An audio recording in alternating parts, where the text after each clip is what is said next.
And hello YouTube. Right, now, so if you're watching the recording of this, here we go. So I have the video up on Facebook. That's what I want to say. Hi Facebook. That's good news. So I'll be able to see the comments when they come up. And hello YouTube. And I need to mute that, don't I? Right, that gets rid of that bit, and my trusty assistant has sent me the link to get the YouTube up, which hopefully I play. And okay, so that's not exactly in real time. That's not, oh, sugar. Bear with me, I'll be sociable with you all in a moment. Right, where have I put the Facebook video? There's the Facebook video.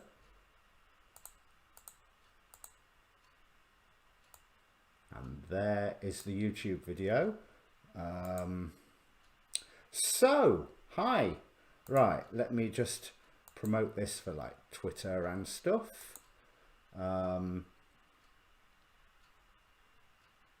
Tweet that do. Yeah, you can tell I'm putting a lot of thought into this. And Tumblr, just post that. And now, right, let's see. Let's hope that I will see some comments. Okay, so I have just discovered my software will allow me to play my theme music, but I'm not actually going to bother with that because it's just too complicated to set it up. So in the meantime, Happy New Year, everybody. So, as we know, this year, well, I'm glad it's over. There's 2020 has been every bit the challenging year that the astrology promised it to be. So what I thought I would do to start off with, and I'll shuffle while I talk, if I can talk, is I will do a Gods at Play reading for the year, for everybody. So it's not really, it's not a reading for anyone specifically. It's more of a reading for, I don't know, humanity in general, the world. Oh, and we have some cards coming out already. So if you have seen my Gods at Play reading before, you know that the top row represents those forces that are pushing down upon us. Those forces that represent the archons of Gnostic philosophy. Yeah, and I can't even shuffle today. Those astral mechanical beings, that's a good one. We've got Aries coming out as one of the archons. Mind you, that's not a news flash to anybody, really, is there? We have Mars square Uranus coming up later February. I think it's February. It may well be a bit later than that. Not Mars square Uranus. Sorry, Mars conjunction Uranus, so even worse. And then this bottom row is... there we go. The gods that are trying to lift us up. The actual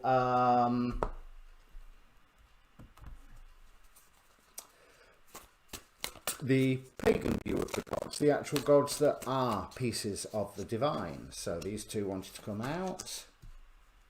Oh, that's interesting. Baba Yaga on the side of the goodies.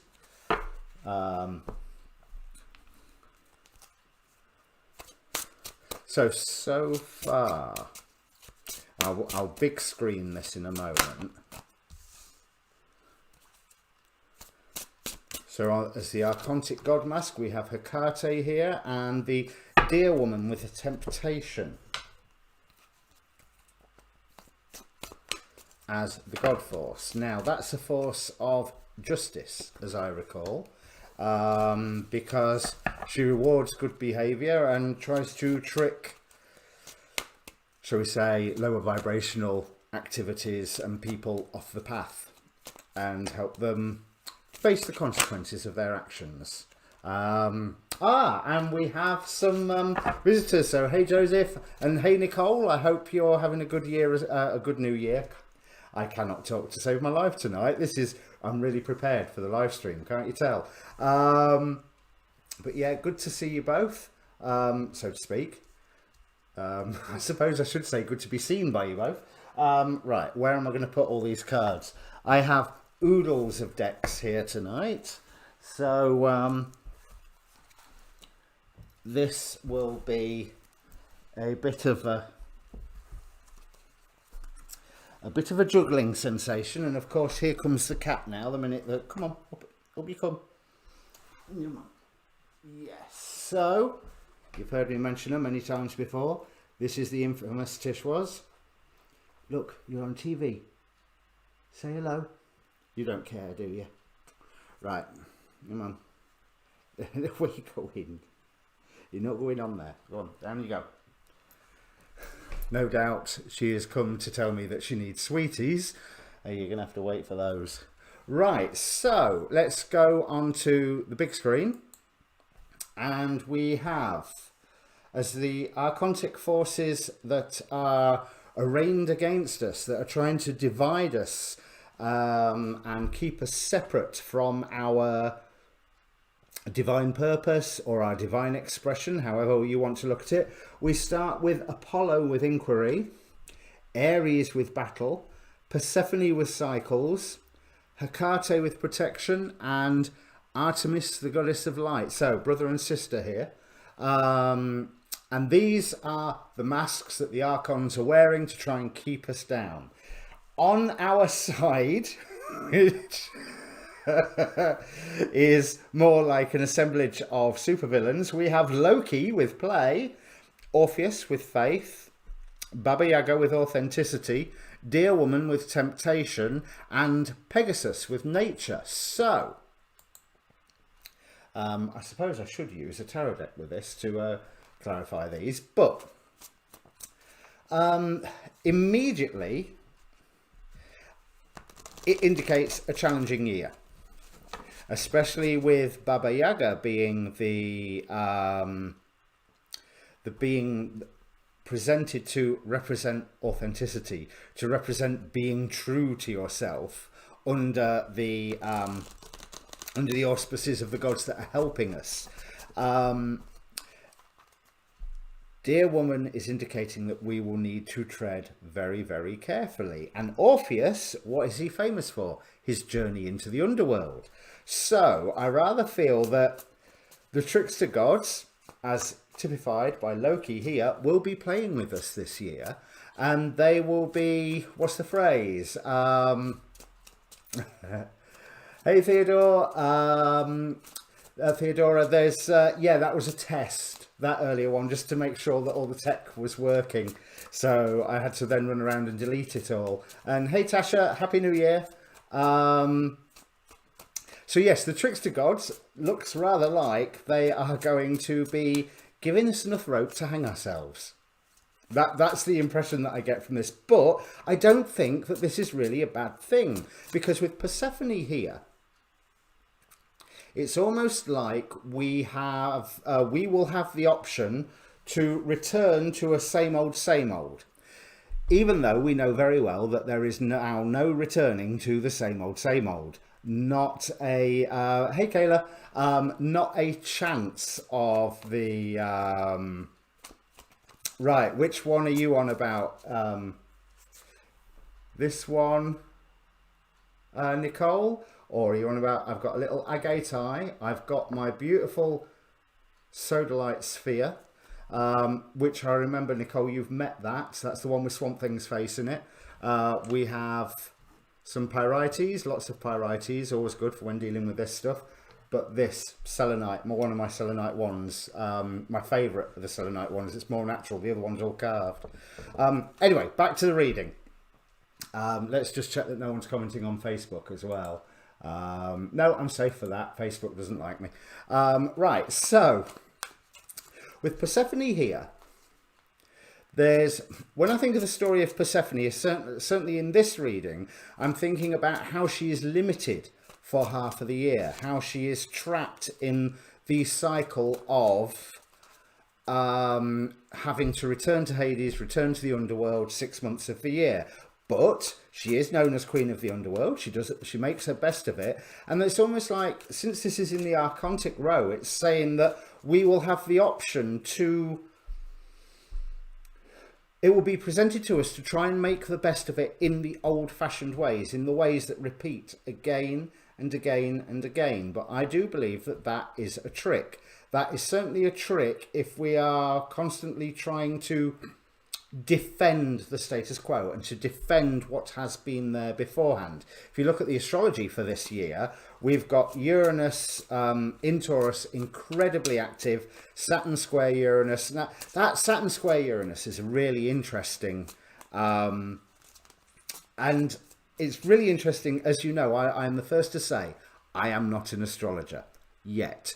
10 years time, maybe. But in modern astrology, in Hellenistic and ancient astrology, Saturn is dignified. Saturn in Aquarius, it's in its own house. In modern astrology, Saturn is in Uranus's house. If you think that this is Saturn that overthrew his father and did various rather uncomfortable acts to his father, because that was how Aphrodite was created, from the blood from the wounds. And I'm not sure I can even talk about that on YouTube, to be quite honest. Yes, and look, we have the tower here to clarify Persephone, so that is not looking... In fact, it's not looking positive at all, these tarot on the top row. Is it 7 of Swords, 10 of Swords, and the tower? But I'll go into those further anyway. And now I've just completely lost my thread. Saturn in Aquarius, that was it. So Saturn has returned in modern astrology to the house of his father, who he dethroned, disempowered, and unmanned, let's put it that way. And now he's in the house ruled by that father, who represents lightning. Now within Taurus, Taurus doesn't like change. So Uranus in Taurus in and of itself is a tension. And I think I remember Rick Levine saying that Uranus in Taurus, it's like Uranus is put in a place where it is left to build up more. So like when you think about the defibrillator charging pads, you know, clear and wait for the charge to build up and boom. With Uranus in Taurus, that process takes longer, takes a lot longer. There's, however, let's see what else we've got left. 2 cards left, and I'm going to leave them there, I think. However, what that does mean is when the charge is finally delivered, it's all that much more. Now we also have Mars, we have that Mars-Uranus conjunction that I was talking about. This next year coming up promises in the astrology to be very rebellious. And this top row here is promising to give us plenty to rebel against. We have Artemis clarified by the moon. Now Artemis is Diana, is goddess of the moon in Roman terms. That was of course before I think she got syncretized with Selene in Roman myths, or took over from Selene, one of the others, because I'm sure Selene was a Titan. We have Hecate clarified by the 8 of Cups, clarified by that sense of turning away from a dream. So it's almost like that's promising, here's what you could have won. You know, stick to the same old, which as we can see here with the Tower card, the same old is not working anymore. So it starts crumbling down, but that's within the will of this Archontic row. And there's fireworks on in the background, so I apologize if you can hear the bangs. And then we have Aries, war, battle, clarified by the Ten of Swords. It's almost like, I've got to stop saying it's almost like, it is like. It's like that challenge is offered to us to try and finish something entirely. And again, I feel that that is a lie. It ends up being self-destructive. But Apollo here with the Seven of Swords rather makes me think that it's like the shaping of public opinion. Here's the questions that you need to be asking. And here, I've got them on this printed out sheet so that you can go away and think about them. And you need to ask these questions. And by these questions being put into the public consciousness, that other things slip under the radar, which makes me sound incredibly conspiracy freak minded. But this, as dark as this bottom row seems, it is something that to me feels like it's something to give us hope. We have to dive with Orpheus. We have to dive into our own underworld. Now you notice it's clarified here by the Eight of Swords. Now this is one of my steampunk tarot decks. Let's have a look. Steampunk Tarot by Ali Fell. This one. And because I've got 3 different steampunk tarots. And I normally like the Eight of Swords because, well, just because it's a special card for me, for one of the entities that I work with. But this one is not necessarily so positive. It really is indicating that whole sense of being trapped, that whole sense of being constrained.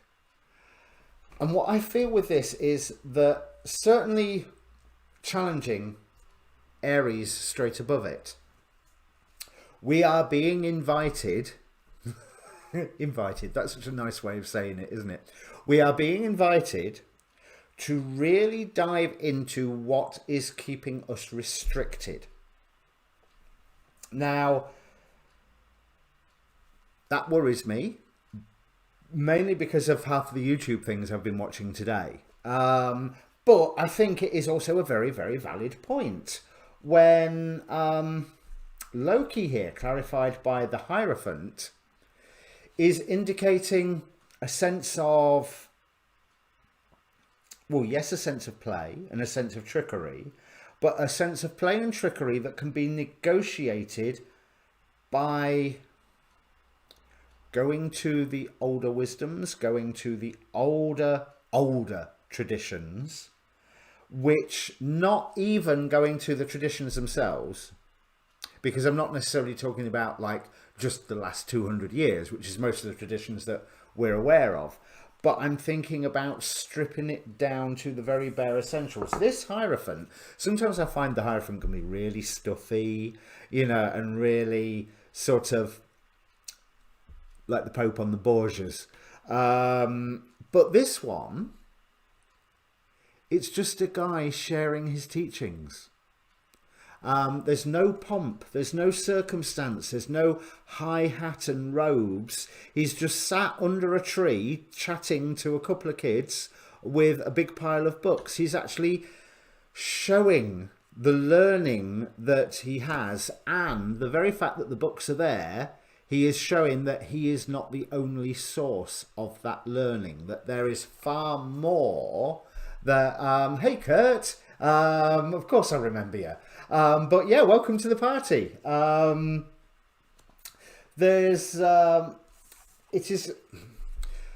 He is not setting himself up as the be all and end all of all authority and all wisdom. You know, it's like you can just see this particular old man, after he's finished talking, lying back, having a nap and saying, if you want to know more, there's the books. You have a read, have a think, we'll talk about it later. And I really like that with I love the expression on this Loki's face. That whole sense of, it's really interesting how his fingers to his lips, indicating, you know, shush, don't tell, when that is under Apollo, inquiry, that list of printed out questions that's telling you about, and people thinking that they're wise, clarified by the Seven of Swords. Secrets, lies, deception, also strategy, and removing things out of the scene. It's a Capricorn energy. It's very much a sense of analysing what is needed and what isn't. With that being on the archontic realm, I would say it's almost like those in power, or those in power. Again, I sound like I need my tinfoil hat. And for a couple of the audience out there, you know how expensive those tinfoil hats are. But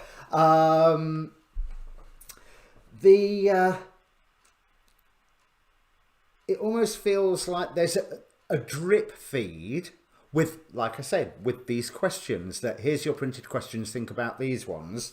Whereas this guy is not hiding any knowledge whatsoever. And this is telling me with Loki there, those things that make us go, that make us trip up, that make us, that come and interrupt our plans, are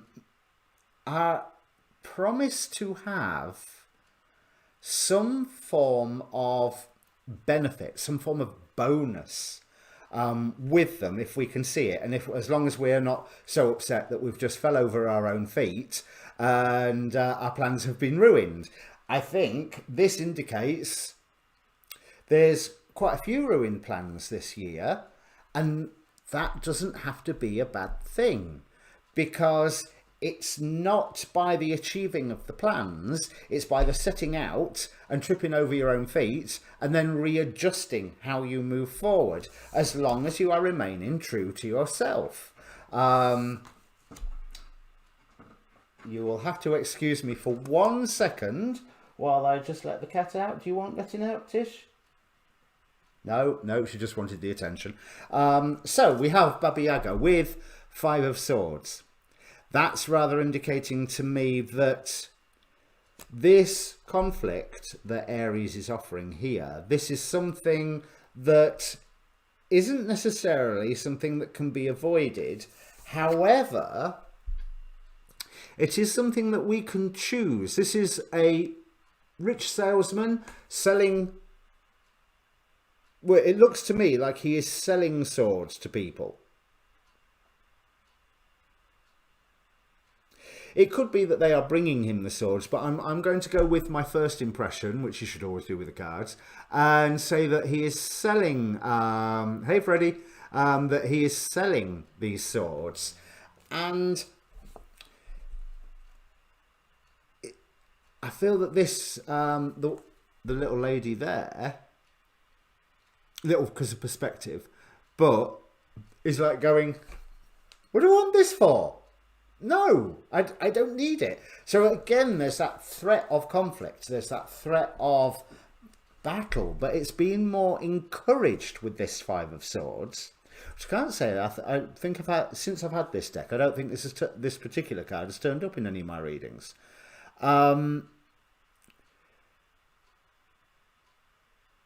It's almost like they're going, yeah, don't want to.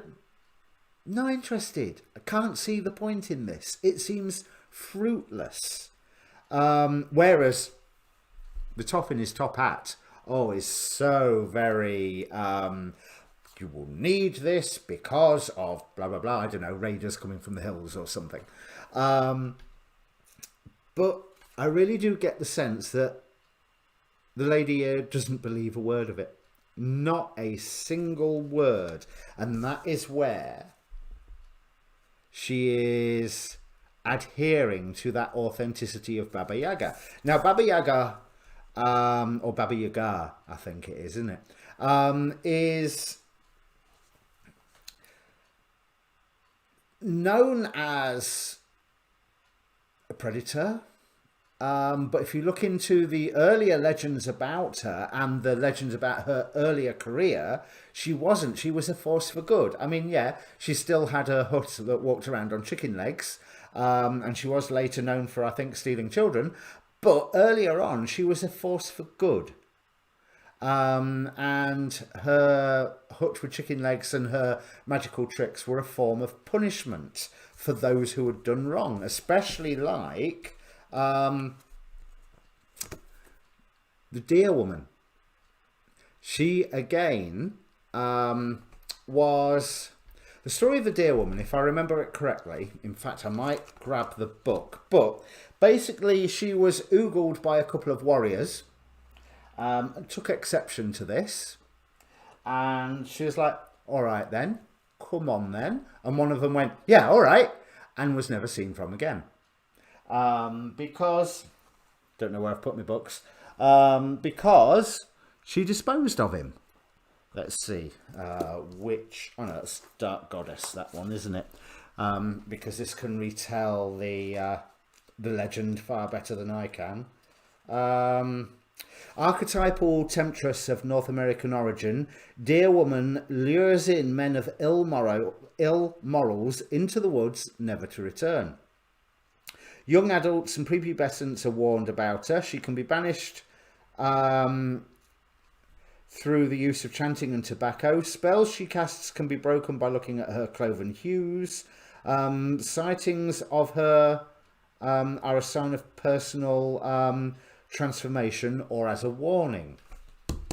I forgot that personal transformation bit. That is beautiful, especially when she's clarified here by the Knight of Wands. So it's almost like these temptations, these tests are coming thick and fast.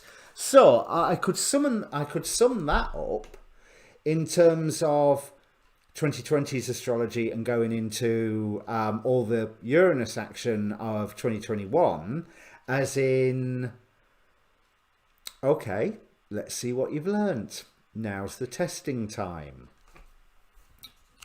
But with Pegasus card as a force on our side, the Pegasus is definitely a symbol of upliftment. Here it represents nature in this particular deck, but it's a symbol of upliftment, of flying towards the gods, of the support of nature. That is a beautiful, if we can pass all these tests. So, and I've just realised I never pressed record while I was doing all of this. So this bit remains exclusive to the live stream.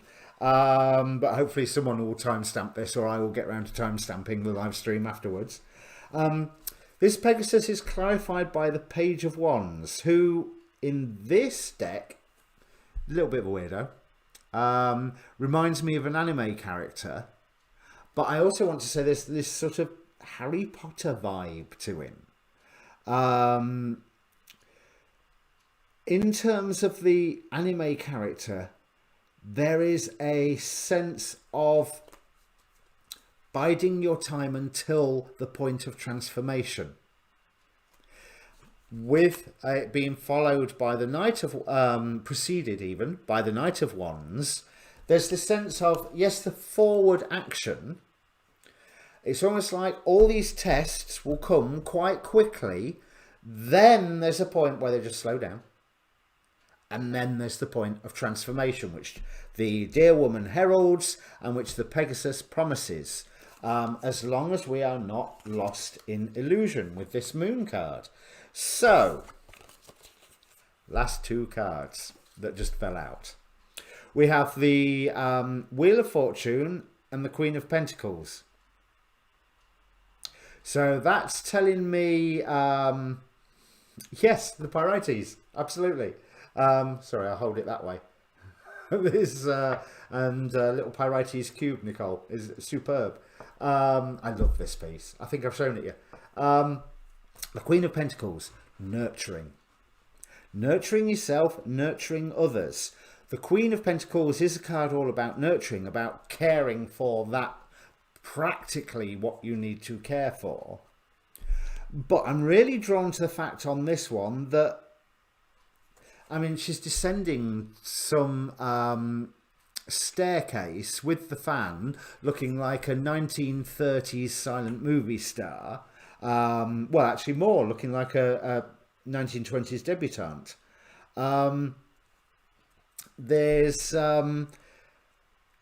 She is a queen. She has a responsibility to her, I don't want to say country. Yeah, let's not say kingdom. And she's well aware of that responsibility. But this one, and I don't always get this from the Queen of Pentacles, but this one, ooh, she's savvy, politically savvy.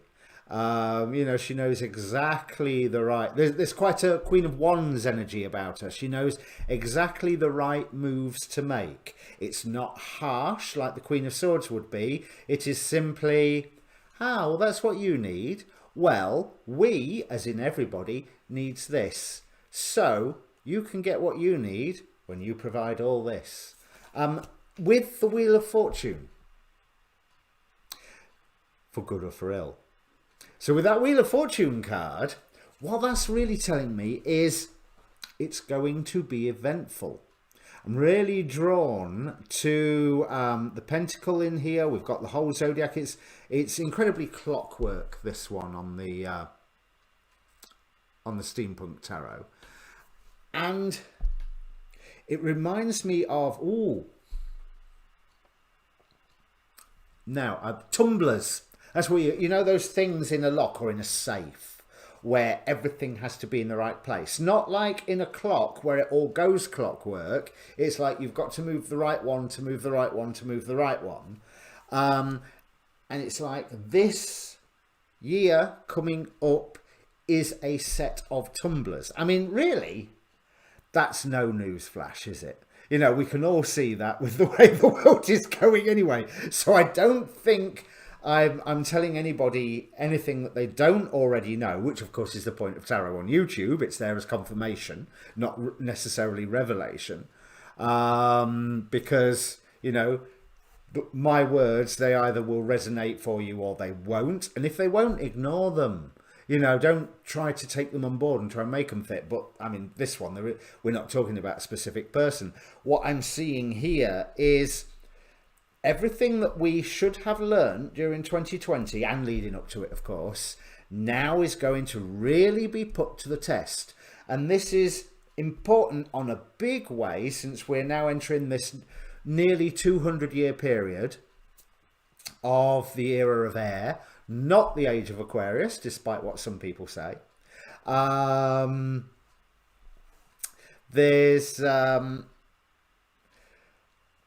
there's so much of the old age that we need to put to death. Ten of Swords here. But I don't think doing it through the sense of war, doing it through the sense of battle, is necessarily going to be the right way to go about it. However, right, I'll clear this lot up while I'm talking. However, the astrology rather does indicate quite a lot of partisanship in this year coming up. So I think the invitation to go to war is going to come up quite regularly, to be quite honest. So that there is the end of the first reading for 2021, and doesn't that feel great? You know, I feel so much more reassured now. But we will, hopefully, I'll be able to give people some more individual good news. I will use a different, now, what shall I do now? One thing I was going to do is, now most, certainly anyone who's turned up in the chat, I think I know all of you personally. So, in fact, I do know all of you personally, one way or another. So I think all of you have known me for long enough to know I'm superhero obsessed. I mean, like, that doesn't show everything. But I have a set of tarot that I created years ago from trading cards. Now, I sprayed them with this posh varnish, which means anytime I put them away, they stick together. But I was planning on doing a 9-card grid with these just to see what else we can see about this year ahead. Because there's so much we want to ask questions about. We want to... I don't like asking questions about politics and what have you. Yeah, me. I don't like asking about politics. Certainly not on camera, anyway. But we've got Britain crashing out of the European Union yesterday. Now, I think that was the end of the transition period, or maybe the day before. We have an astrological hurdle coming up with Inauguration Day in America, because it's all tied into the Sibley birth chart of America, where, I mean, on the overarching level, you're going through your first Pluto return. But if I remember correctly, January the 20th does not look particularly positive in general. In fact, I have on here, let me see, aspect calendar 2021. Is that the right one? No. Astrological aspects. Yeah, you're right, Theodora. And anyone who knows me knows that I've been a political animal in my time. Animals probably over-egging the pudding somewhat, but I've always liked to have my hand in.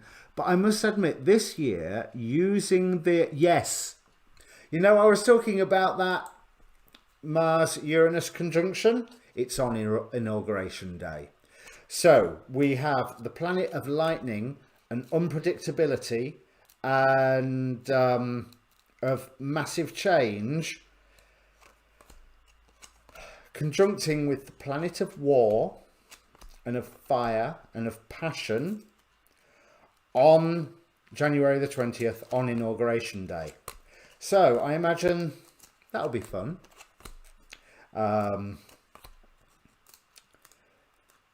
There's everything is political if you think about it. Where you spend your money and how you spend your money when you get there is a political act.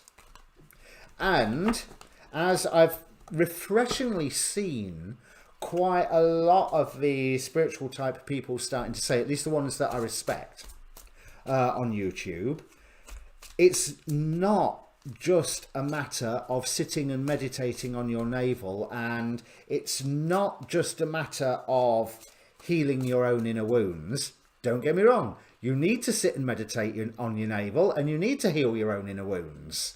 Oh, that's not good news. Yeah, I haven't watched any of the Vedic astrology forecasts yet. So, oh well. let's be nice and positive, eh? Let's get these the right way around. That's totally thrown me off now. Oh yeah, you need to heal your inner wounds. Of course you do. But you also need to make changes in the world. If we are here to make the world a better place. If you take the Dolores canon, well, non-stop circus here in America culminating on the 20th. Right. I'll be honest, Kurt, the astrology rather indicates, from what I can gather, that the non-stop circus won't stop on the 20th. There's, it looks like it's likely to carry on all the way into summer. So, you know, just to make you feel good, this is my job here, obviously, to spread joy. And, but anyway,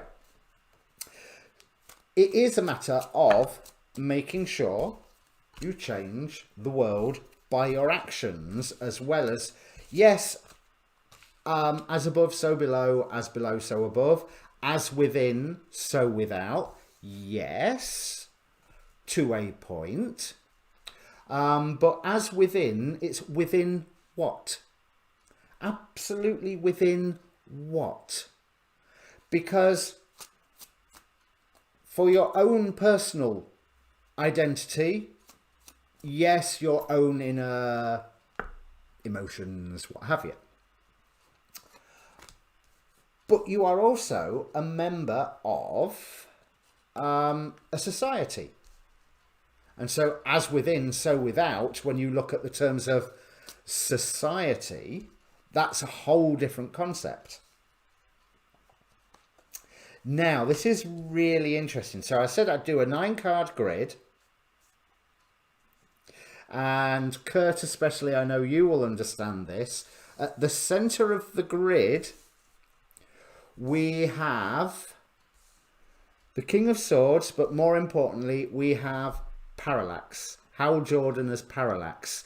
That sense of wanting to reboot everything. I didn't press the record button again. Oh well. Yeah, this sense of wanting to reboot everything, wanting to change everything. But if you look at the history of parallax, maybe not in... may well be tempted to try and reboot, try and change in a less than healthy way. I think is a good way to say it, you know, is let's, yeah, I see, you know what I mean. Let's rebuild the world from scratch, you know, wipe away all of time and history and then start it again. I don't think we have that option somehow. We need to have a determination, yes, to cut out and reboot.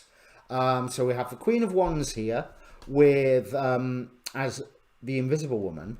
We need to have that sense of knowing what we need to cut out, what we need to reboot,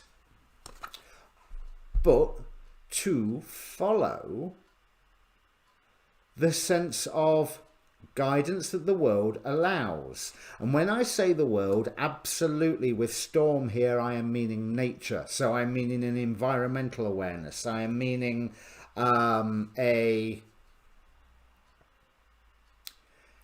can I lower my carbon footprint, for example? There's buy local. There's support your local community. There's do your recycling. There's 101 other jobs, and I will hold my hand up. I do my best to recycle as much as I possibly can. I have no idea whether what I put in the recycle bin actually gets recycled, and I've got a horrible suspicion it doesn't. So we need to find new ways of recycling. Recycling everything, recycling money for one thing, i.e. local economy spending. Right, so we've got that Ten of Swords in again. But here I've got that with Professor X as the Ace of Cups. Professor Xavier's dream, we can all live in harmony together. There's, hopefully it's not just me, Kayla.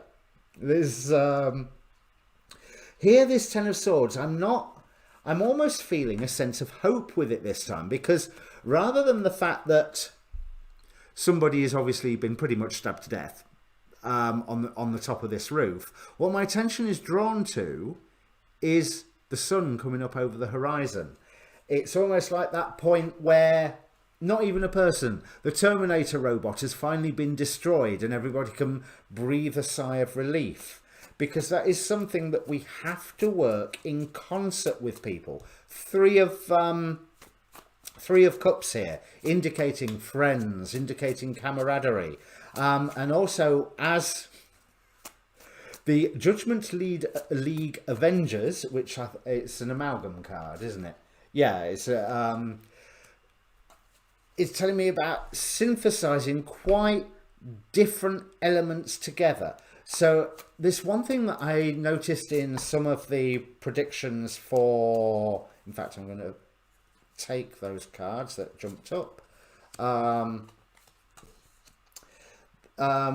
2021 is that sense of disparate elements. Oh, it might have been my full moon reading as well. Disparate elements coming together where something comes from real left field.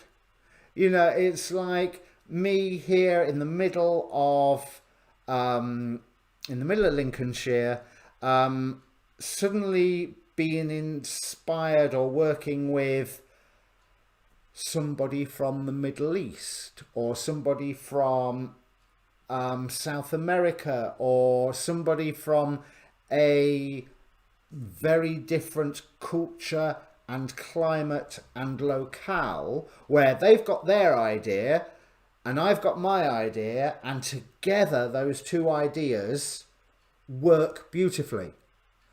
But neither one of us would have thought of the other person's idea because of locale, because of culture, because of political circumstances, economy, whatever.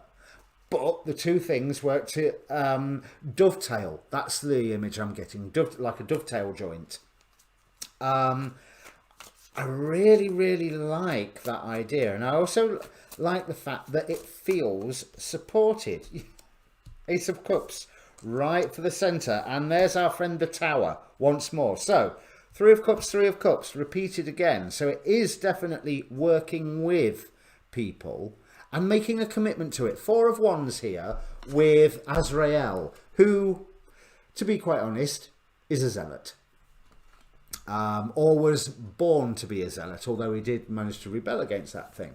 But having a new cause that is aiming for the better, a small element of zealotry towards it, certainly zealotry about recycling or local economy or all the other greeny, sandal wearing, cardigan wearing type things that we need to do to change this planet. I mean, we have the Fool card with that, the new beginning. And this, even though it reminds me, oh, Chim Chimney, Chim Chimney, Chim Chim Cheree. What's that from? Is that, but the Chimney Sweep song, is it? I think it's Chitty Chitty Bang Bang. We have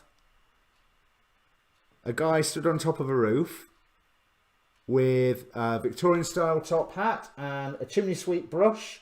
But it also reminds me of this novel I read years ago called Roof World, where there was this whole society that was just living on the roofs in big cities, that it's like they were going from building to building by zip lines and they never really even touched the floor. Oh, is it Mary Poppins? Yes, it is Mary Poppins, you're right. So on that note, have you ever seen the video that actually suggests that Mary Poppins and Pennywise the Clown are part of the same species? Because that was interesting watching. But anyway, she feeds on joy. There was a wonderful sense of community in that Roof World book. And there's also this sense of less ownership. You know, the Roof World was there for everybody. It wasn't as if somebody had their patch. They were on that roof, and if someone else happened to come to that roof, if the roof could take the weight of both of them, great. So a little bit of zealotry in making that change is again that test. Now, if we look at what that Loki card was saying earlier, I'm not saying that when we get zealotous,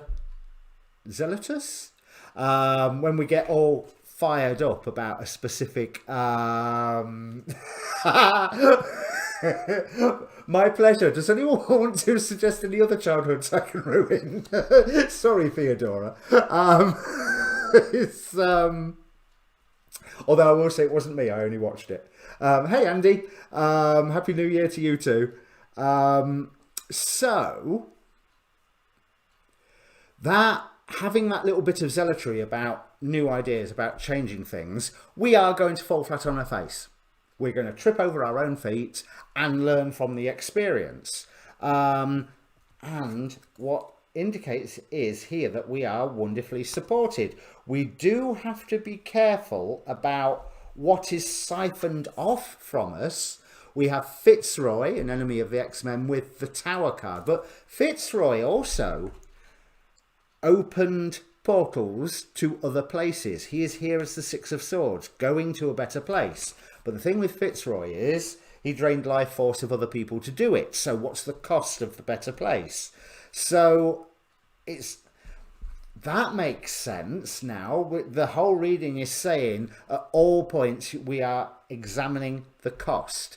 Something is a good idea until we realise that it's not a good idea. Like solar panels are a great idea, apart from when you look into rare earth mining and the ecological damage that that is creating in swaths of China and Mongolia, I think certainly China.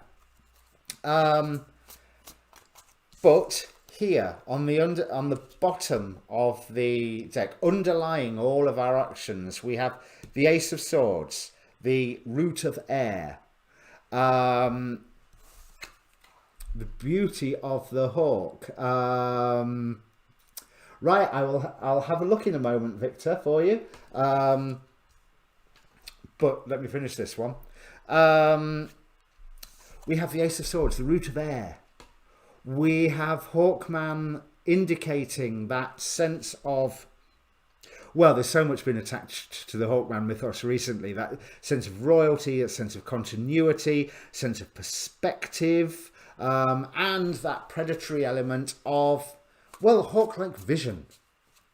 You know, being able to identify and see the right target. With the Seven of Cups, so plenty of options to go for. So, and Seven of Cups here, I hadn't noticed that with the vision.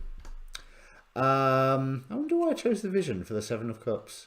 I think it was because of the Kabbalistic attributions. But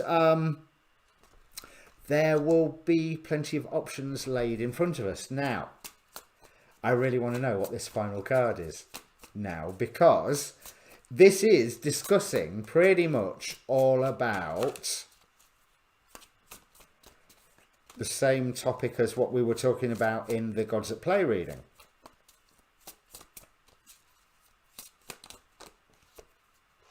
Right, we have, beautiful, we have the Magician. We have taking the right options to come into our own, to raise up. Hello, Maeve, welcome to joining us. I hope I pronounced your name correctly there. Claiming our own power and using it precisely, using it in a fashion that it's bending the elements to our control. But if you think that this is beneath Storm, mutant goddess of nature and of weather, so yes, bending the elements to our control, but at the same time I would rather change it to, or say it as working with the elements and giving them the opportunity to express their powers in the most constructive form. And it's not that the magician's energy or intellect is being used, it's that the power of earth is able to express itself in a form that is beneficial, that the power of air is able to inform and sweep away, and it's not even being directed, it's being opened, revealed, and not misdirected. That's the important thing. That gives me a lot more hope than the Gods at Play reading did, that's for certain.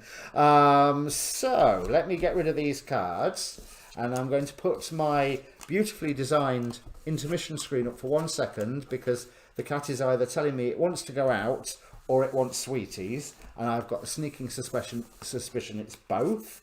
So I will be back in 2 moments.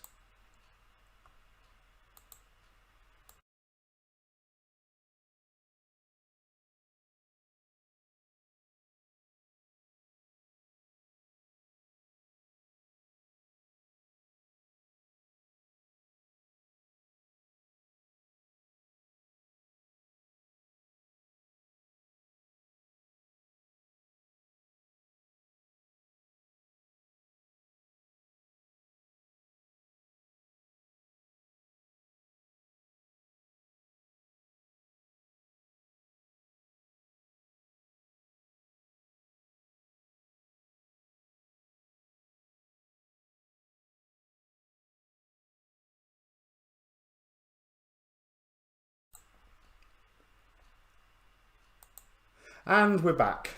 My there's no. We had indecision about whether we wanted to go out or not because it's way too cold out there and sweeties were more tempting. So sweeties is where we ended up. No doubt we will want to go out again in about 3 minutes. Now, Victor, I promised to let's find a deck. Let's see. I promised to say about whether you're.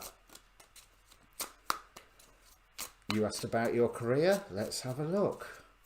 I'll do a quick 3-card spread. Here's one coming out to start off with. Okay, well, it's slow going to start off with. We start with the Knight of Pentacles. But then again, I think anybody's career, the way the economy is going is... okay, that's that one. Okay, this is actually looking quite good. I start with Knight of Pentacles. Then I have the 5 of Wands, which is looking, whereas I can say the 5 of Wands can be mental debate sometimes, or it can be, no, this is definitely severe arguments, conflict. But we finish off with the Chariot. So it's almost like it's slow going until you are noticed. Once you are noticed, you come into conflict with others because the principles that you are espousing are different to theirs and they don't like it. But that very fight, that very, oh, hey, David, I didn't see you turn up. That very fight, Victor, that very sense of conflict, of arguing with someone is what takes things off for you. Let me check. I'll put the... let me see. Let's see if I can make them a bit closer for you. I don't want it to get into the big screen, but oh no, that's there we go. So Knight of Pentacles, 5 of Wands, the Chariot. That very conflict, that very sense of argument, of people objecting so much to what you are doing because they do it one way and you're doing it another way, or they don't see the point of what you're doing, or however that conflict is framed, that is what causes things to take off for you. That it's almost like, I don't want to say the phrase no publicity is bad publicity, but that's how it feels, because there is a lot of argument in this card, a lot of people trying to defend what is theirs, but I don't feel that that does you a disservice whatsoever. Certainly not followed by the Chariot. That's when things take off. As soon as the argument, well, not as soon as the argument starts, but once the arguments start, that's when things take off for you. So, does that work for you, Victor? Are you still even there? Bear in mind, I've got a bit of delay on here, so I'm going to hope that you are still there. So, I'm going to run through. In fact, this time I remember to press the record switch as well. Right, so I'm going to run through each of the star signs with a quick 3-card reading. I'm going to use 3 cards. What deck shall I use? And now I'm going to use these animal spirit cards as well. Now, I don't have a little instruction book. I'm not great on animal symbolism. I was watching Minnow Pond Tarot earlier, and he was using these cards, and I just thought, well, you know, I'm going to give them a go, because I got them. I thought, yeah, they're beautiful cards, and then I never touched them because I don't know my animal symbolisms. But then again, if I'm supposed to read intuitively, I don't need to know them. I can see what I get from the card at the time. So we will have 1 animal card for each sign, and 3 tarot once I pick what deck I'm going to use. Oh, and what? Yeah, there's me fumbling it. But yeah, see what I can do now, Nicole. Can't you tell I've been practicing? Well, not with this deck.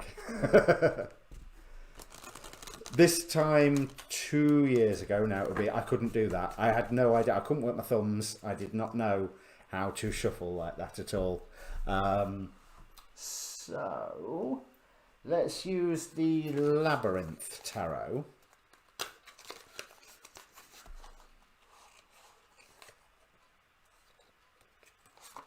I'm not sure how well these ones will show up on camera. They are an absolutely beautiful deck. So I'll show you the box. Labyrinth Tarot.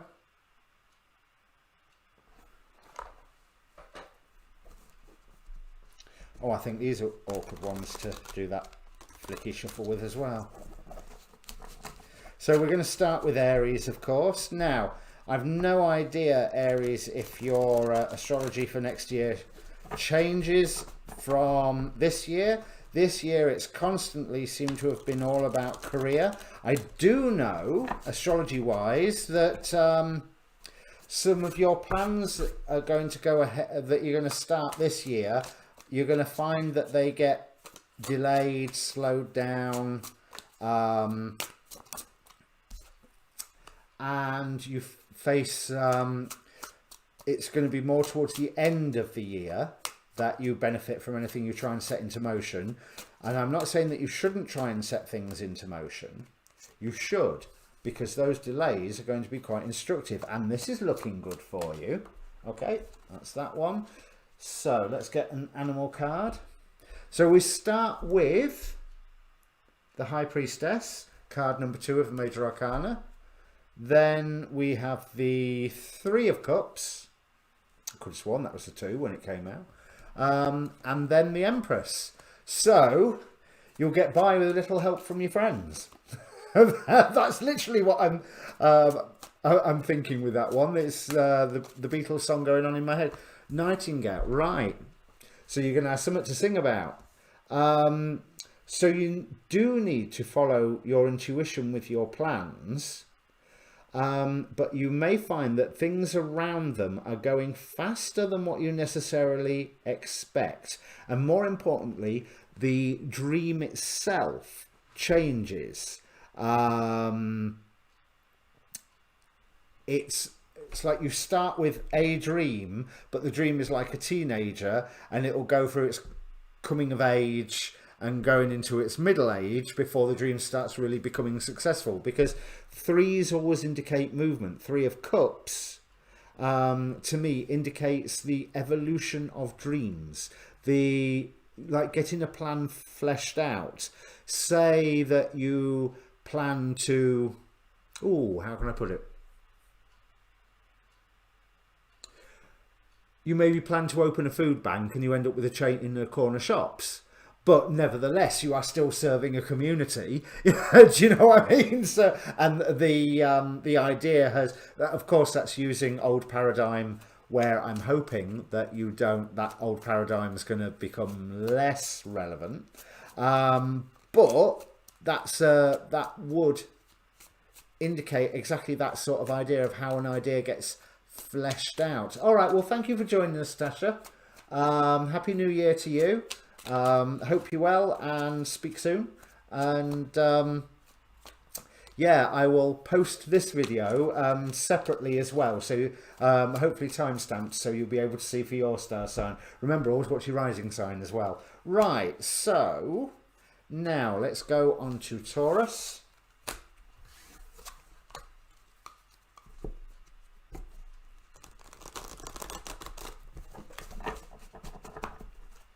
And 3 cards for Taurus. Oh, one flips over, so we have the first one, and we start with the Hermit. And that's weird. The first thing I got from that is a sense of odyssey.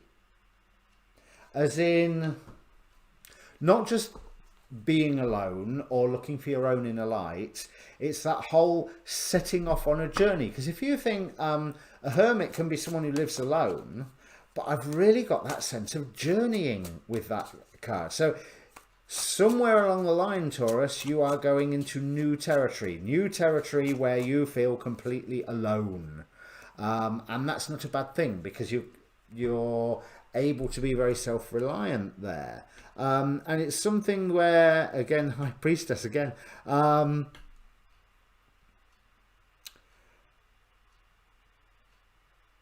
okay, Five of Swords in the middle, and that doesn't feel warlike to me at all, despite everything I've been saying in the last couple of readings. It feels like there is some form of challenge. 5 is also the number of magic, of challenge, and by being a number of challenge, it's a number of growth. But it's a number of growth through hard work. It's a number of growth through, if you are the lead character of a novel, the author is going to put you through your paces till you get to the happy ending at the end of the novel.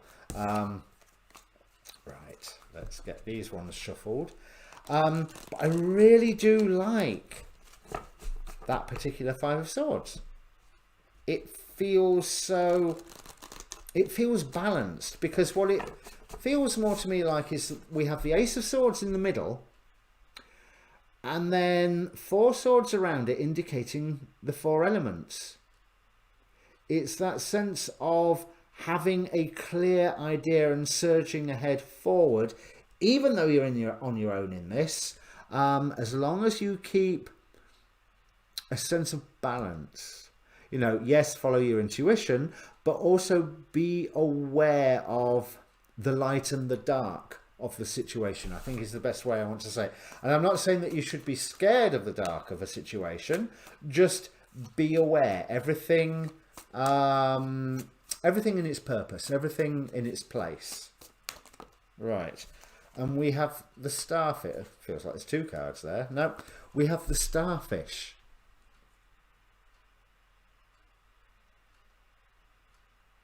So again, we've got emphasizing that number 5. I've got When You Wish Upon a Star in my head as well. But the other thing that it reminds me is Starro the Starfish Conqueror. So, who says I can't read animal symbolism?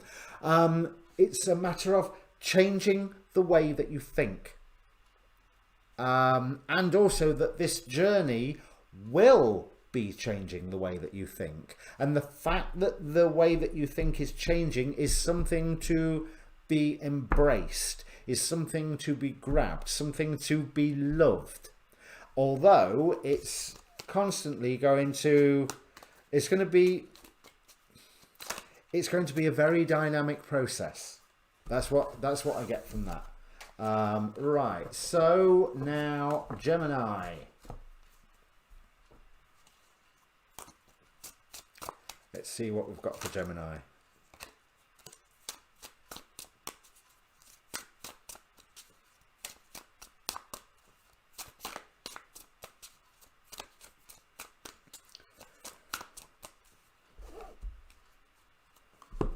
Quick. This deck is warming up a bit now, so they're getting easier to do that flippy shuffle with. So we have 3 of Pentacles, Queen of Pentacles, 8, 9 of Wands, and lots of other things as well. So I'll just leave that to one side for a second, Gemini, because these look quite good. Recognition and forward motion, again, maybe not as fast as you would like, but recognition is coming to you, Gemini, in a way that is enabling you to... no, this is weird. It's Queen of Pentacles again, but I don't feel it's that you are nurturing. It's more that you are being nurtured and being given a mission. Pretty much like the Queen is there going, I need this doing. I will support you in doing it. It's up to you to do.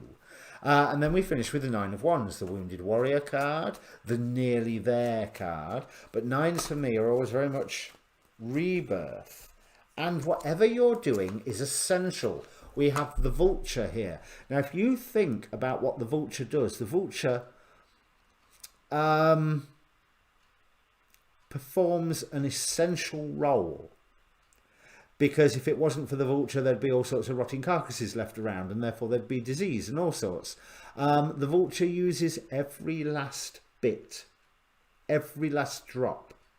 So it is essential. It is somewhere along the line, this recognition, and because of the recognition you get given a mission and you are supported in that mission. It's not necessarily the most pleasant of missions, but it is essential and it is clearing things up, and it will be profitable for you. We have, those are the 4 cards that jumped out. We have the Empress, Jack of Wands, so Prince of Wands, well, Princess actually, I think. So that would be the Page. We have King of Cups, Knight of Pentacles. Right, this job that you're given this year, this is not your dream, but it is essential, it is useful, it is profitable, and it is setting you on the path to slowly to achieve what your dream is. It may even assist in revealing a dream to you, whereas at the start of here you're doing one thing, but whatever this thing is, you may be a bit ambivalent about it, a bit, I can do this really well, I don't care about it at all, but I can do it really well, so I'm going to do it because I can do it really well, but you know, where's the fulfillment? And this mission, this essential function that is given to you, helps create that sense of, I'm not just good at it, but I enjoy it because I see where it all fits in.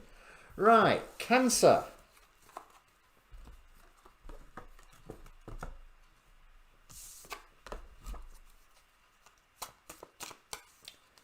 Cancer, let's see.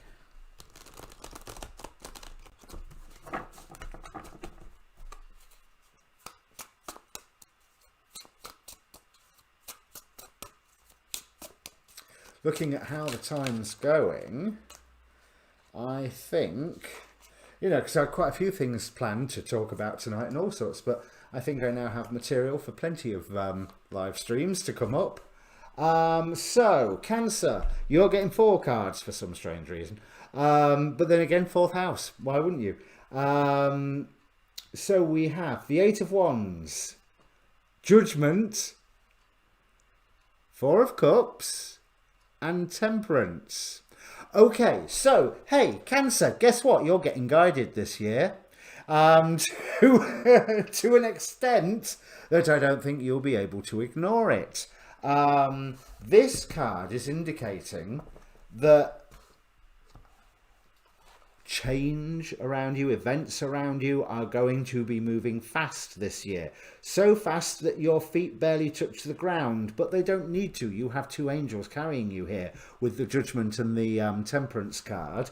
There's this Judgment card is really indicating, I don't want to say Judgment Day, I don't want to say rising from the dead, but it is heralding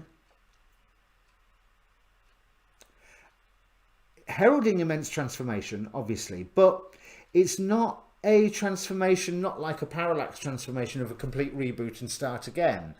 It's opening the way for something bigger. So all these events that will be going on this year for you, there will be change after change after change after change by the looks of it. But you will almost be left shell-shocked by it. However, that's a good shell-shocked because of the growth that it inspires within you. Now let's see what animals Spirit is talking to you. I'm actually quite chuffed I've picked these cards now. Right, come on, let's see who falls out. Who's working with, aha! So we have Firefly. So I'm just going to go with the message of you are learning to be a beacon in the darkness, and you are learning your own inner light. which Cancers can often be aware of, but often keep hidden. Speaking as a Cancer rising, there's certain things you never really want to show to the world. There's certain aspects that when you accidentally let them slip, you're always surprised how people go, oh, that's the side of you I like. Is it really? But this sense of something that's, now this is, don't take this wrong, Cancer, because remember, I'm talking about myself here, Cancer rising, that something so insignificant can be so bright. That's the sense I get from the Firefly card. Especially also, follow the Firefly imagery if you see it. That looks like it's a big symbol for you. Basically follow the, I'm almost saying if you go to the marshes, follow the will-o'-the-wisp. You know, because, which is, you're not supposed to follow the will-o'-the-wisp. But there's, that is what I really feel about it. It feels like there is guidance coming. When you see those lights, follow them. And that is also representative of your own light, which, as developed as you may feel you are, these 4 cards, if I hold them up, so that would be that way and that way, won't it? These 4 cards tell me that you may think you've developed, but you know nothing yet. Absolutely nothing. Because whatever level that you're at, there's more. There is always more. And so I think that's, in a good way and in a bad way, that's the message I want to give Cancer. There is always more, especially with starting with that 8 of Wands. But the more important thing is there is always more for you and of you, as well as always more of, oh my God, what's going on sort of thing. So Leo.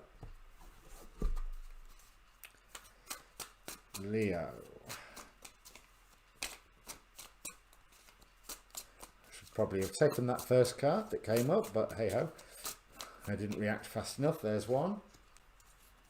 Oh, change for you then, Leo. We start with the Death card, where then we have the Knight of Wands. Okay, I'm going to go with that. Oh, this is interesting. Let's see what else we've got. These are the 2 that fell out. Yes, Wheel of Fortune. Okay, so we start with the Death card, the Knight of Wands, 4 of Wands, the Marriage card, the Commitment card, Wheel of Fortune, and the 3 of Spades. Right, some change is coming to you, Leo. Some big change is coming to you. And I feel like there is, once that change happens, improvement is slow. Okay, what we got? Zebra. Right, once that change happens, improvement is slow. But it's something that you need to commit to. There may be some, which indicates, I mean, this particular Knight of Wands definitely, he's on some form of quest. You know, no 2 ways about it. He's on some form of quest or another. And with the 4 of Wands straight after, this is something where you are wanting to commit to. You are wanting to, or you are advised to commit to. Because the 4 of Wands is also a celebration card. So yeah, things are slowly changing, but there is a celebration that you should be aiming for, where there's an element of it's either going to go really, really well or really, really awful. We've got the Wheel of Fortune at the top, which I'm feeling really positive about. And the 3 of Swords on the bottom. But I'm not necessarily, you think 3 of Swords, that's pain, heartache. But it's another card where I'm seeing the Trinity. I'm seeing an Ace of Swords, and then there is another tarot of mine, Healing Light Tarot, where the Two of Swords is almost a person made of stars in the sky with the two swords in front of them that they can just reach out and grab to bring something into materiality, to bring some form of concept down from cosmic omniscient godhood into at least intellectual definition. It's very much, I see it as very much as a cosmic power type card, and I'm feeling that same here. Is if you if you gain the clarity of the commitment that you're heading for, the world's going to be supporting you.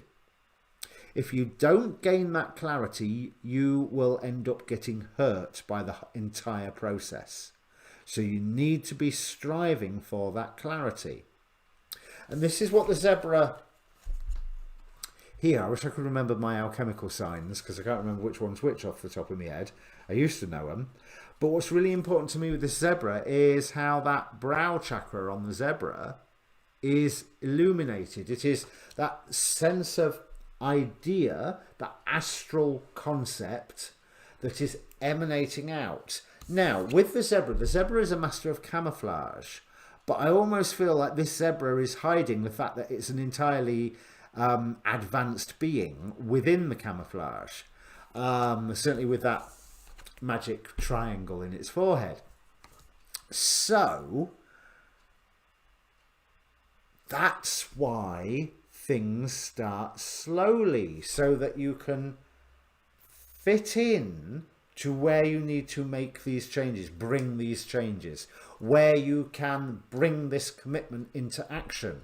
So when the big change comes, don't cry about it, accept the slow progression, because it only works through that slow progression if you stay committed to your course of action.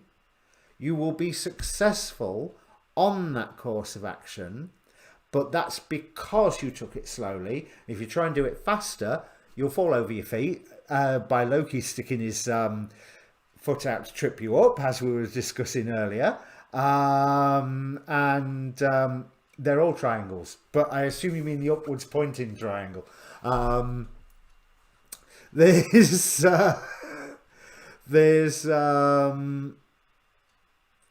It's that slowness of progress is what is important to its success. If you go too fast, then the world won't benefit from what you're doing, and you won't benefit from what you're doing either. Right, let's finish this. It's starting to get dry. I've only been talking for what, an hour and a half solid. Anyone who knows me though knows that I can talk for a lot longer. And so let's carry on talking. Virgo, let's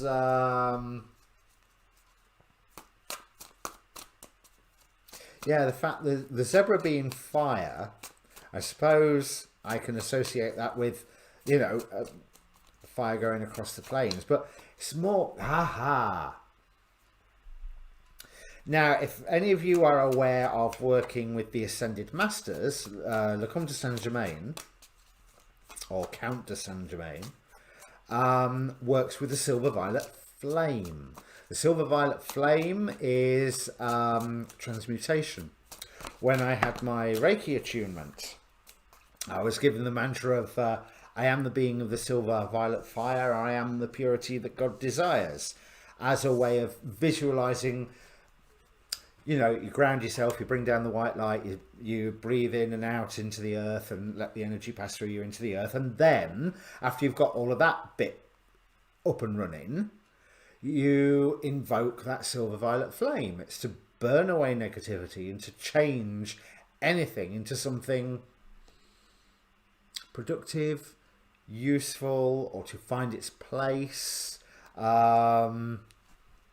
Okay, yes, is this for, yes, this is for you, isn't it, Theodora? Right, I will stop waffling about the silver violet flame, and we have Virgo. So we start with Six of Wands. Hey, there's a good start for you. Knight of Swords and Page of Swords. which is probably a card. Oh, it's I am the droid you are looking for. Come on, camera. You can do it. Come on. There we go. That's probably a card that I can't hold up to the camera. Hello, Claire. So we're starting with some form of victory. This year is promising a victory for you, promising a victory that hits fast. Now, the other thing with this particular Six of Wands that I'm feeling is that, how can I express it?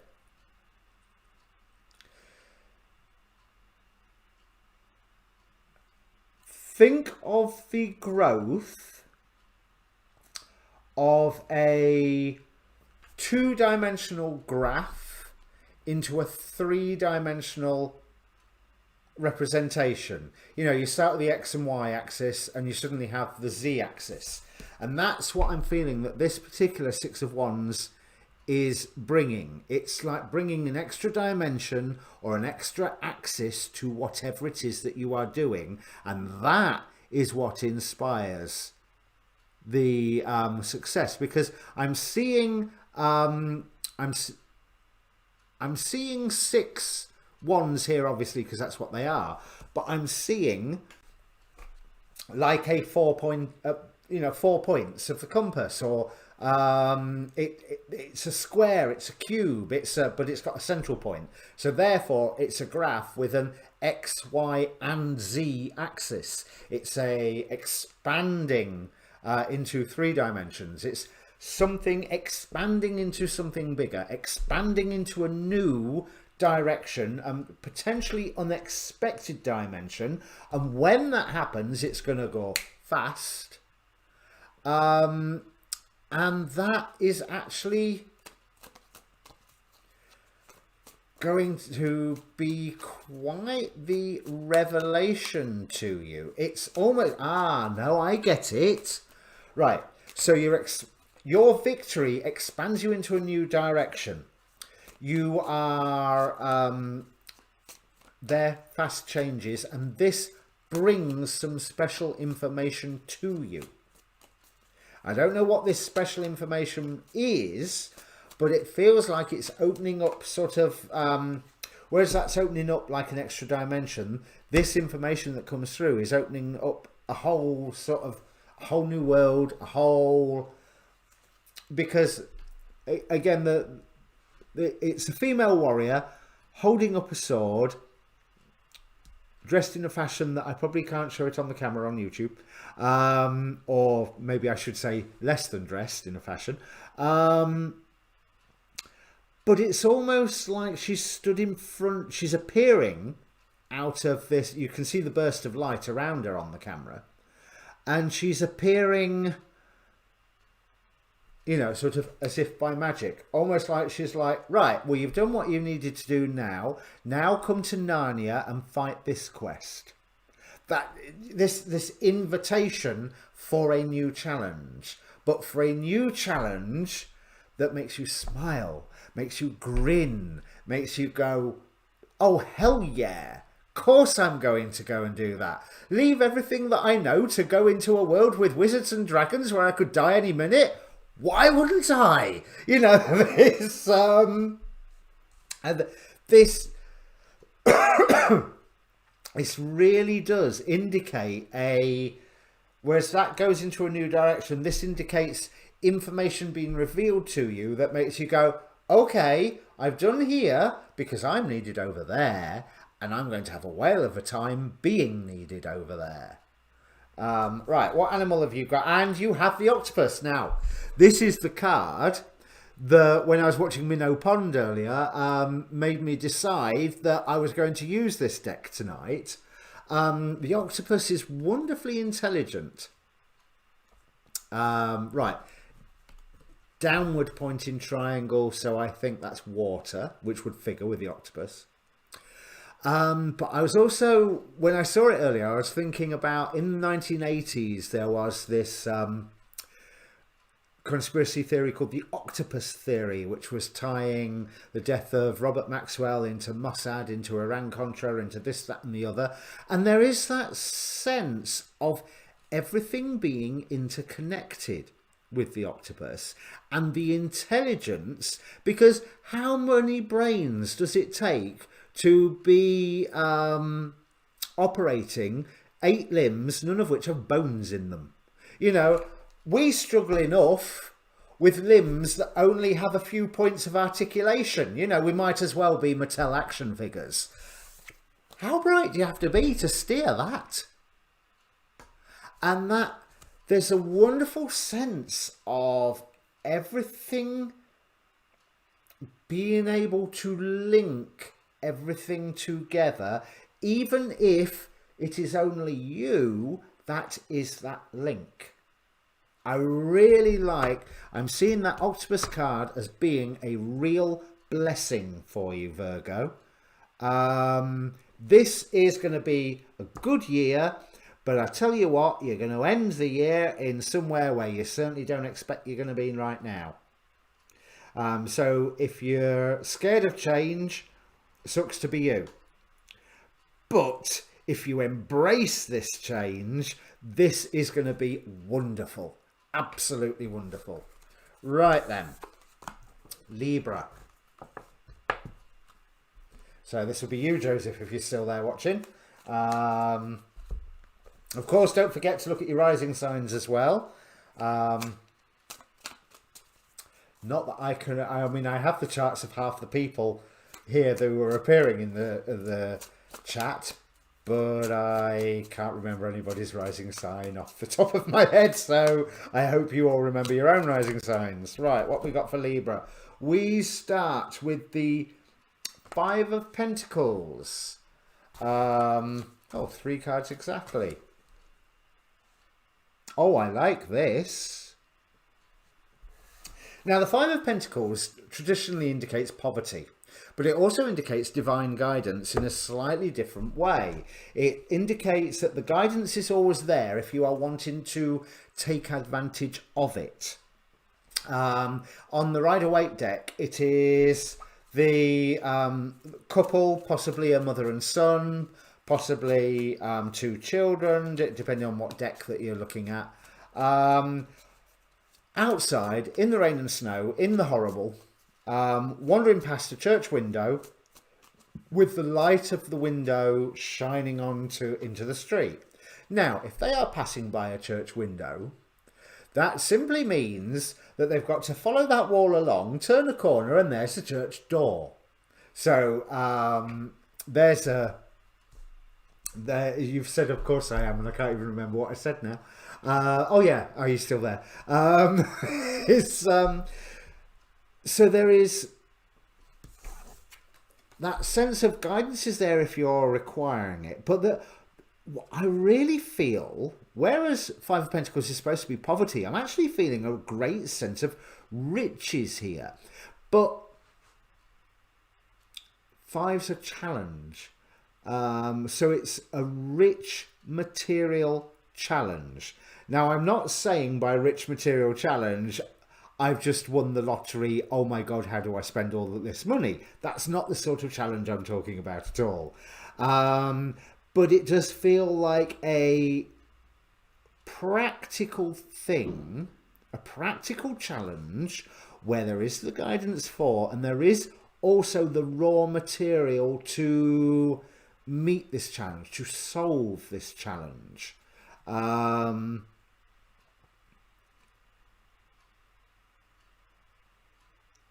It actually feels quite magical, especially since straight after it we have the Fool, the whole new beginning card. And this is a Fool who's wearing like a Marvel Loki type helmet, is indicating Scorpio, Cancer, and I don't know what that symbol's supposed to be there. Yeah, that looks weird. I can't tell what it is.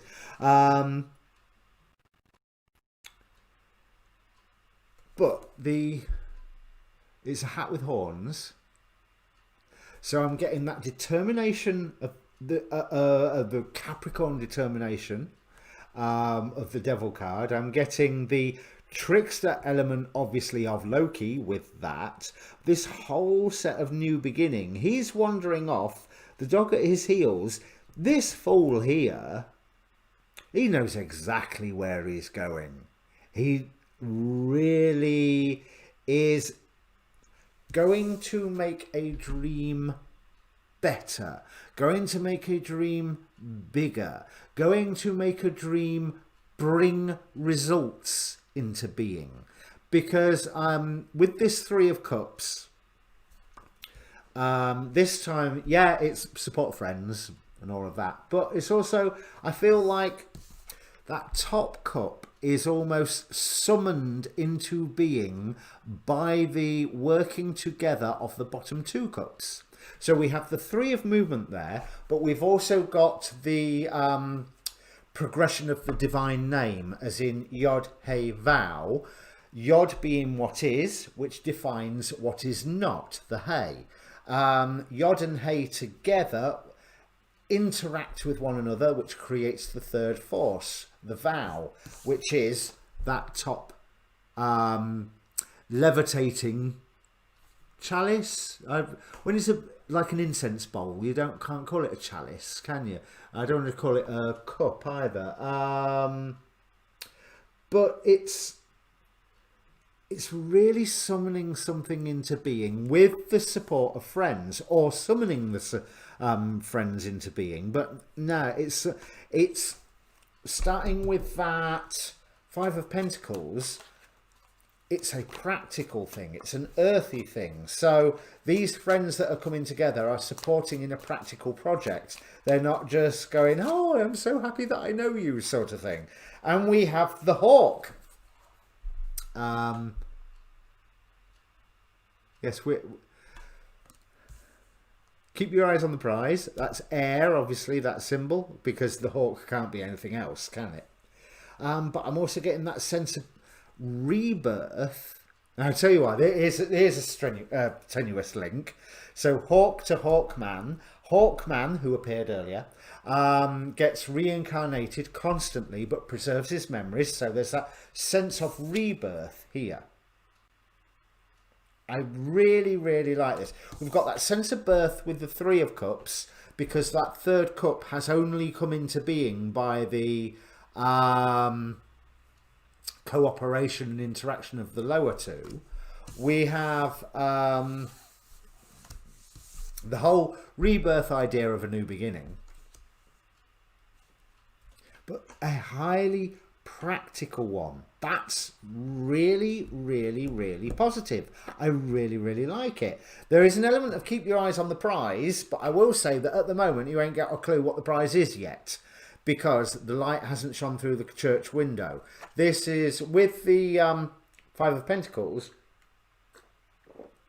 I'm reminded not of the four, but of the five elements, with the fifth being spirit, the central element being spirit, being ether. And also that central pentacle is decorated differently from the others. It is slightly larger. It is superior. I don't think the camera will pick up the engraving on each individual pentacle, but the middle one is just the pentacle, and the others have something else, some other arcane symbols engraved upon it. So it's spirit bringing the four elements into play. That is beautiful, Libra. That's really, really cool. I really like that. Let's put you in the middle of the deck. Right, so Scorpio.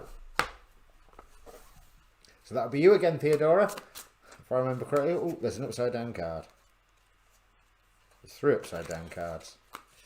Right, I think these need another.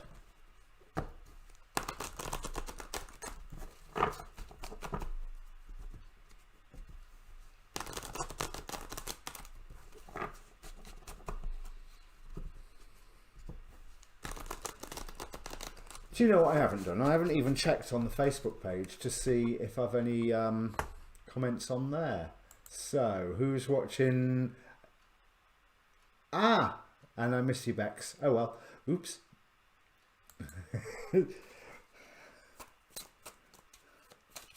Right, Scorpio. Let's have a look what we got for you.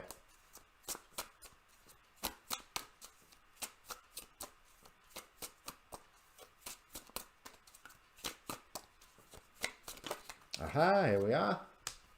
And we start with the Two of Wands, so big choice coming up for you, Scorpio.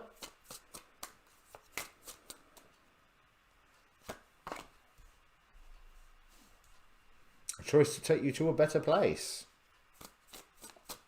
But also a choice, a choice to look at. It's one thing that gets me from both of those two cards is the sense of reflection. Something's getting reflected at you for you to examine. Now, and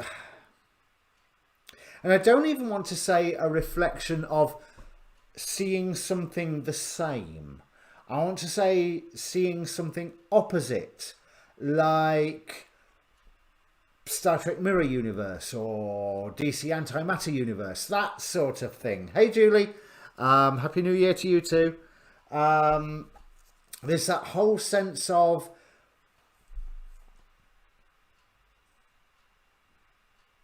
that whole sense of opposite, but to a certain extent also complementary. I like the way that these two maces on the Wands card look. They remind me of the shape of the yin and yang symbol. This Six of Swords, it's as if, oh, that really reflects badly, doesn't it? It's as if they are it's three swords rising out of the water, and you see three other swords rising into the water, if you know what I mean. But it immediately reminds me of the whole idea of the Lady of the Lake lifting the sword out. Is it? Excellent. Hey, Calec. There's so you are going to be confronted with some form of opposite, some form of inverse reflection, which I believe is going to be a positive, practically transcendental experience, because we finish with the Five of Cups. And again, I'm not feeling that sense of loss as that you get with the Five of Cups. I'm more obsessed once again with the number 5 than I am about the traditional meaning of the Five of Cups. But what I am getting the sense of is of things being burnt away, because this is a curious deck of cups, because they represent water, and every single one of them is on fire, as they are in all of this deck, because it's like an incense burner, which indicates air, because the incense is that whole, you've got everything bar earth, unless you count the iron of the metal of the cup. It's all encompassing. You are going to be reflected by something that you are most definitely not. And I think that thing is going to help you define exactly what you are. And that is going to be a transmutative experience. And we have the Deer. Now, the first thing I'm drawn to is the green of the card, so it's the heart chakra energy. But the first thing I also thought of was how a deer is easily startled. But this one is standing its ground. This one is just looking and watching and studying. This one feels confident to me. It's almost like all that green light is coming from the deer. It is broadcasting that love. Or you've been Cheryl, if that's true, you need to contact some help closer to you, because I've no idea where you are in the world. You need to contact some help. Don't waste your time on YouTube. Go and contact the emergency services. contact Women's Aid, contact Women's Refuge, whoever is close to you or whoever is near you. But you need to do something practical. And if you can comment on YouTube, then you can send a secret email to someone, or you can do a secret text message to someone, or a Facebook message to someone who is close and who can help you. YouTube's not the place where you're going to get help. And it's not that I don't feel for you, but YouTube isn't the place to get help. Use your WhatsApp, use your Facebook, use whatever, but get somebody who is close to you and who can help you. And I'm very sorry, Cheryl, but that's as much help as I can be, just by telling you to do the right thing for your own sake. Right, where was I? So we're back on Scorpio. We're dealing with the deer. The other thing is, it's almost like a deer as a Green Lantern. And how coincidental that Cheryl's message comes up at that point. That's not going to happen. You've come to the wrong place for that as well, Cheryl. In brightest day, in blackest night, no evil will escape my sight. Let those who worship evil's might beware my power, Green Lantern's light. Which is, I mean, wouldn't a Bambi Green Lantern be an ace thing? There's an alertness that is brought into being by this reflection, Scorpio, that you are seeing. All these things that are what you are not. Oh no, wrong way. That way. That help you define what you are. So that looks like, I mean, it's very, I transform. What are you all about? It's eighth house issues. So let's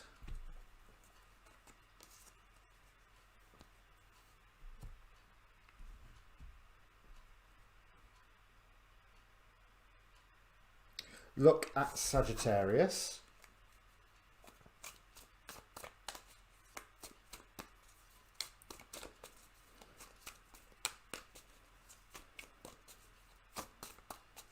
And we start with the turtle, because I was distracted by what's going on in the chat. So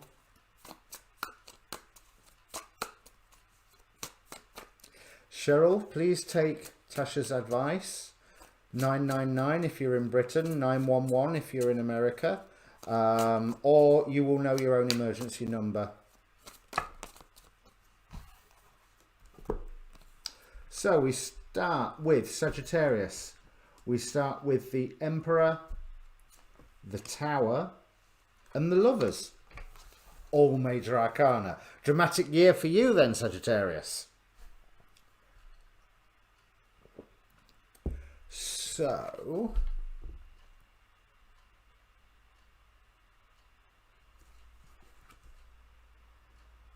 I've got a sneaking suspicion that there will be something that you are trying to build, Sagittarius, that is going to collapse through no fault of your own. No fault of your own whatsoever. It's almost like you might be locked into a situation and then that situation will collapse. And so in which case that collapse will probably be more welcome.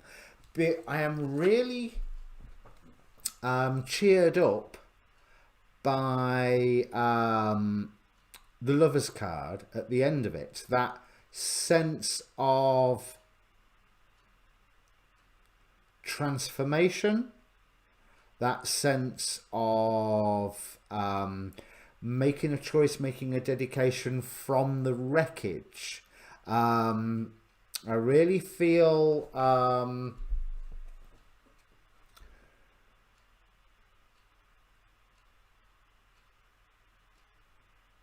that there is a sense of beauty that comes out of here. And part of the reason is with the turtle. The turtle, if I remember correctly, the turtle was the positive entity in Stephen King's It. There's also the great Atuin that Discworld is carried on. Turtles represent a foundation of reality, and it's almost like Sagittarius, your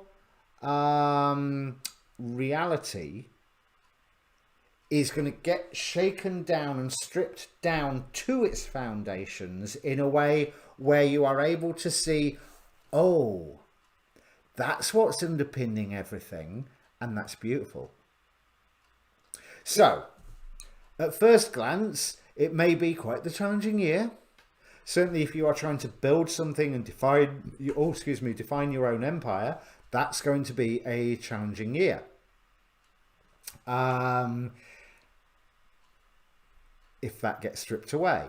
If, however, you are being imprisoned somehow by someone else's empire, some like stubborn force that is saying you will do this and you will do that, that influence in and of itself is going to get stripped away and enable you to truly blossom.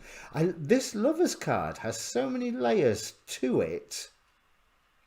Whereas that sense of transformation, there's an angel on top, but also the priest with that collar from a distance looks like Ming the Merciless. Not as in the evil tyrant that Ming the Merciless was, but the idea of he's authorized to marry people because he's presiding there over a ceremony, and he is of a world of such great diversity and wonder. Okay, yeah, and he was a tyrant, but I'm ignoring the tyrant bit. There's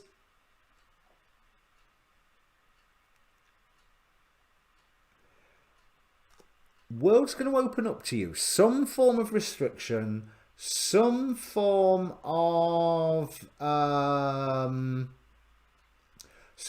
restriction is going to get stripped away, and it's going to be a good thing.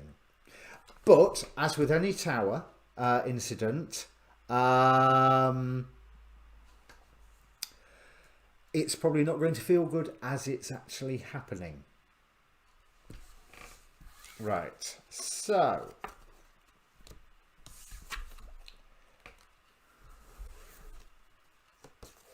let's go on to Capricorn. I'm trying to keep going because I'm keeping an eye on what's going on in the chat. But obviously I'm recording, this will remain up. So Cheryl, please take Kayla and Tasha's advice.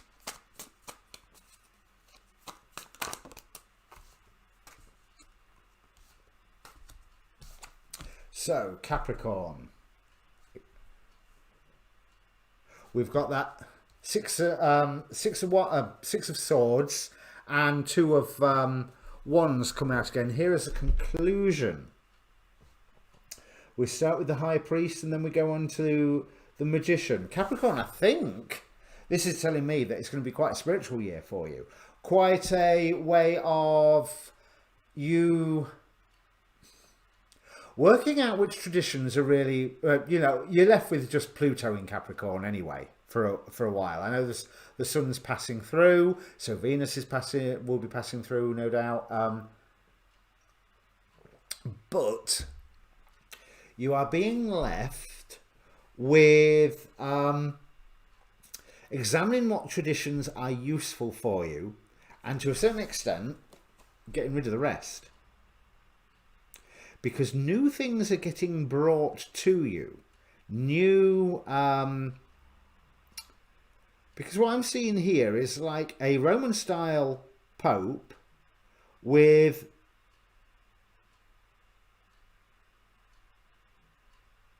medieval Middle Eastern dressed people coming to speak to him.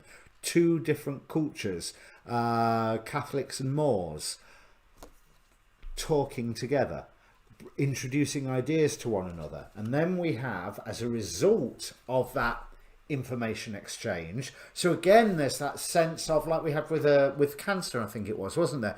That sense of someone from a completely different way of thinking. Could be a different language, could be a different culture, could be a different industry, you know, depending on sort of like doctors talking to engineers, or physicists talking to translators, you know, that disparity that creates an inner knowledge, an inner knowing.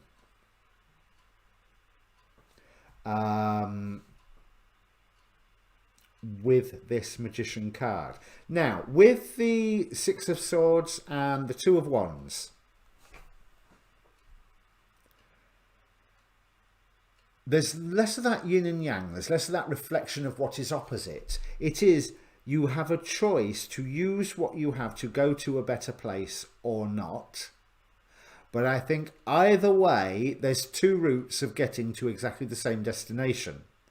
So you may as well take the one where it's not even where you learn the most, it's where you do the most good. Because I don't want to talk about you learning the most, because you're learning at the cosmic egg. And there's more fireworks. Happy New Year. Cosmic egg.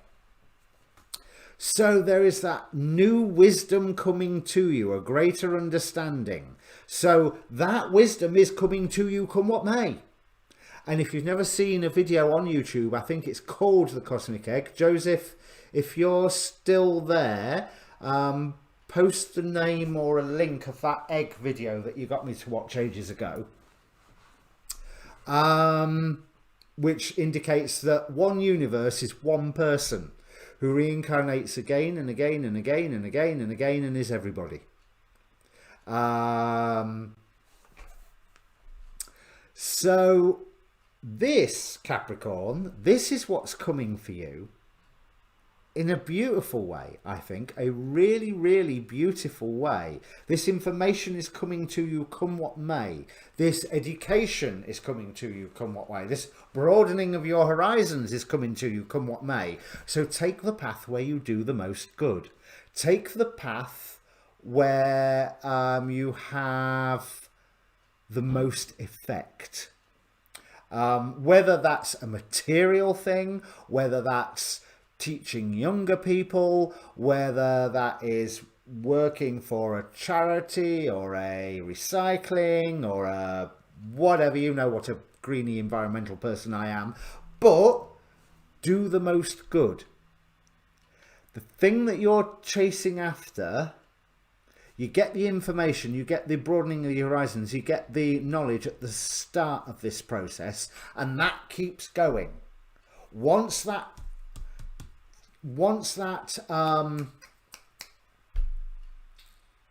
oh, how can I put it? Once that gate, as a sluice gate has been opened, the waters will flow. And they won't stop flowing. I'm sure it's not supposed to be sluice gate, but basically once it starts, it's going to keep going. So the goal changes from I must learn to what do I do with this? What can I do with this? Because you're going to be learning. You are going to be learning. And as much as, you know, you may concentrate on that learning if you want, but you miss out on doing so much more with what you learn if you do that. Because with that cosmic egg, I mean, we've got the symbol of the serpent, we've got that Kundalini rising imagery, the serpent representing wisdom and temptation if you've got a more Christian mind. But I look at that, and what I thought of was he's got the whole world in his hands. You know, literally that song playing in the back of my head. So if you've got the whole world in your hands, you have a responsibility to make it nicer. There's no, I can't do a man bun. I don't think it's quite long enough, but I'm not going to do it anyway. You know, there's I talk about wearing sandals and cardigan. I haven't even got any sandals. But no, I'm not doing a man bun. Anyway, you need curlier hair than mine for a man bun. Thanks. I'm looking over there because that's where the screen with all the comments are, but I should be talking to the camera here, I know. It's right, Aquarius. Now, this is your year, one way or another. Everything's going into Aquarius, apart from Uranus in Taurus, which is squaring Aquarius. It's already squaring. I was going to talk tonight about the astrology of tonight. Anyone who knows me or has been following me for a while knows that I'm very fascinated by the power of fiction. Now, New Year's Eve, in astrological terms, is a fiction. This is not Midwinter's Night. This is not the vernal equinox. This is, I do not know what the astrological basis of the Chinese New Year is. I just know that there is one. So, New Year's Eve is a fiction. And this New Year's Eve, there is a lot of tension in the sky. Squares and semi-squares. These are things that are calling us, creating a tension, calling us to be creative about how, about various issues, but a creative, the problems that we are confronted with can be solved by a creative energy, by creative urges. And therefore these problems are put in our laps so that we access that creativity and use it. That's the idea anyway. That's if you're working with your chart and working with the planets and blah, blah, blah.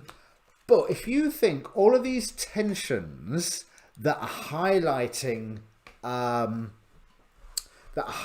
the issues that you are facing, is a perfect energetic environment for making those New Year resolutions.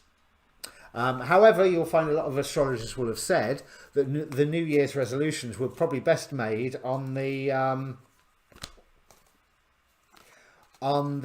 full moon just gone. But to be honest, once we've hit New Year's Eve, we've normally made our mind up what our New Year's resolutions are going to be. So, Aquarius, on that really positive note, you start with the Nine of Swords. So, hey ho, Nine of Swords, nightmares, pain, nightmares, worries, stress, anxiety, nightmares, worries. But that's probably quite understandable. All this, if you're Aquarius rising, for example, all of this Capricorn activity of this last year has been going on in your 12th house. You've probably had a poo year. And to be quite honest, I seem to remember from most of the readings last year, I think even by July, I was going, oh, I'm so sorry, Aquarius. You know, I'm sorry to read this for you because it looks awful. But your readings recently have started being on the up. And although you have Saturn heading into, still in its home, but heading into your sign, it's now in your first house. It's now supporting you. It is limitations and it isn't, because it is air. And also its more radical side you could see as being mellowed out a little bit by the fact it's in its father's house. Even though Uranus is in its fall in Taurus, so Uranus is weak. So it may be in its father's house to lay the law down, but it is nonetheless in its father's house in modern astrology. So we jump from the Nine of Swords to, it was a poo year, yes. I'm sure there is more dramatic ways of calling it, but a poo year is probably a wonderful way. Right, so we jump from the Nine of Swords straight to the Emperor. This is almost like I want to focus on the rebirth aspect of the number 9. And that was a bad point for my camera to pause and lag, wasn't it? Let's see if I can do it, making some other grimace. I look like I was off Family Guy or Simpsons or something there. So, this stress, anxiety, pain that you have been going through has been a rebirth, and it's almost like, ta-da!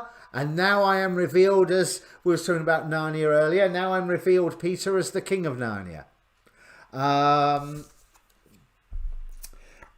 really, with the Emperor card this time, there's such a sense of accomplishment. There's also the sense of, he sat down on that throne to just go, oh God, let me sit down for 5 minutes. I've got it, I've done it, I've made it. Can I just take a moment to go, and then that's when the activity starts. It's where you have Page of Wands. I quite like this Page of Wands. It's a sense of there's a calculating sense with it. There's a sense of, I bring you information, but I have plans of what I think you can do with this. And more importantly, I think once I give you this information, you will have plans of what you can do with this. There's a smiley sort of self-satisfied, almost like, oh, what should we do tonight, brain? Take over the world like we do every night, but in a good way, in a positive way. And then that is supported by the King of Cups. Now the thing is, you are crossing worlds here. There is the Crow, which there isn't a Raven card in this deck, so I'm going to take the Crow as the Raven as well. The Raven travels between the worlds. This Crow is stood upon a world. You are going into a whole new world, and you are going into a whole new world as a form of authority, as a form of, with some power and structure and strength behind you, where you are presenting something to the world to go, come this way, world, this is where you want to go. But you are benefiting the world with this, and you're not revealing everything straight off either. So that there's a sense of gleeful underhandedness, and this gleeful underhandedness is, like I say, for the better. So finally then, let's go for the Pisces.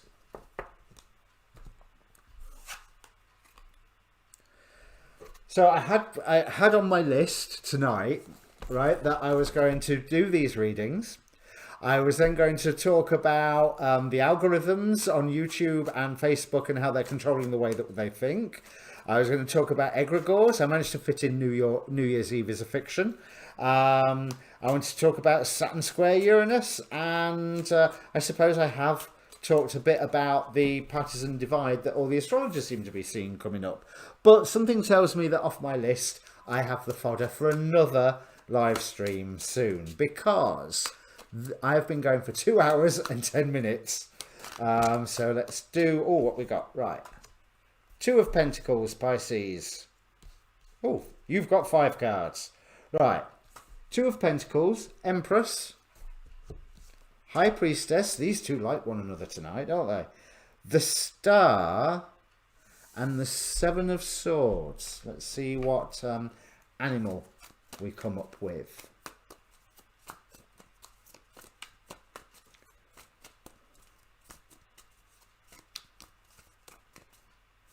So,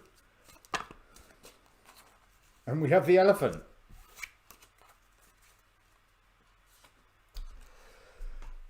So, surprise, surprise, Pisces, the 2 fish that swim in opposite directions. This year looks to be about a sense of balance. But with this 2 of Pentacles, there's also that sense of as above, so below. So whatever balance you maintain, whatever balance you create, it will be reflected in the world around you. So whereas I'm not a total fan of The Secret and manifestation philosophy and what have you, because there's a lot more than just you creating your reality. Or at least there is a lot more than just the conscious part of you creating your reality. There's the subconscious, there's the ancestral programming, there's the society, there's that box in the corner of the room that tells you how to think. There's the YouTube and the Facebook algorithms nowadays. Yes, this is, you want to look at this one, Kayla, and you want to look at your rising sign, which I will message you later and tell you what your rising sign is, because I've totally forgotten off the top of my head.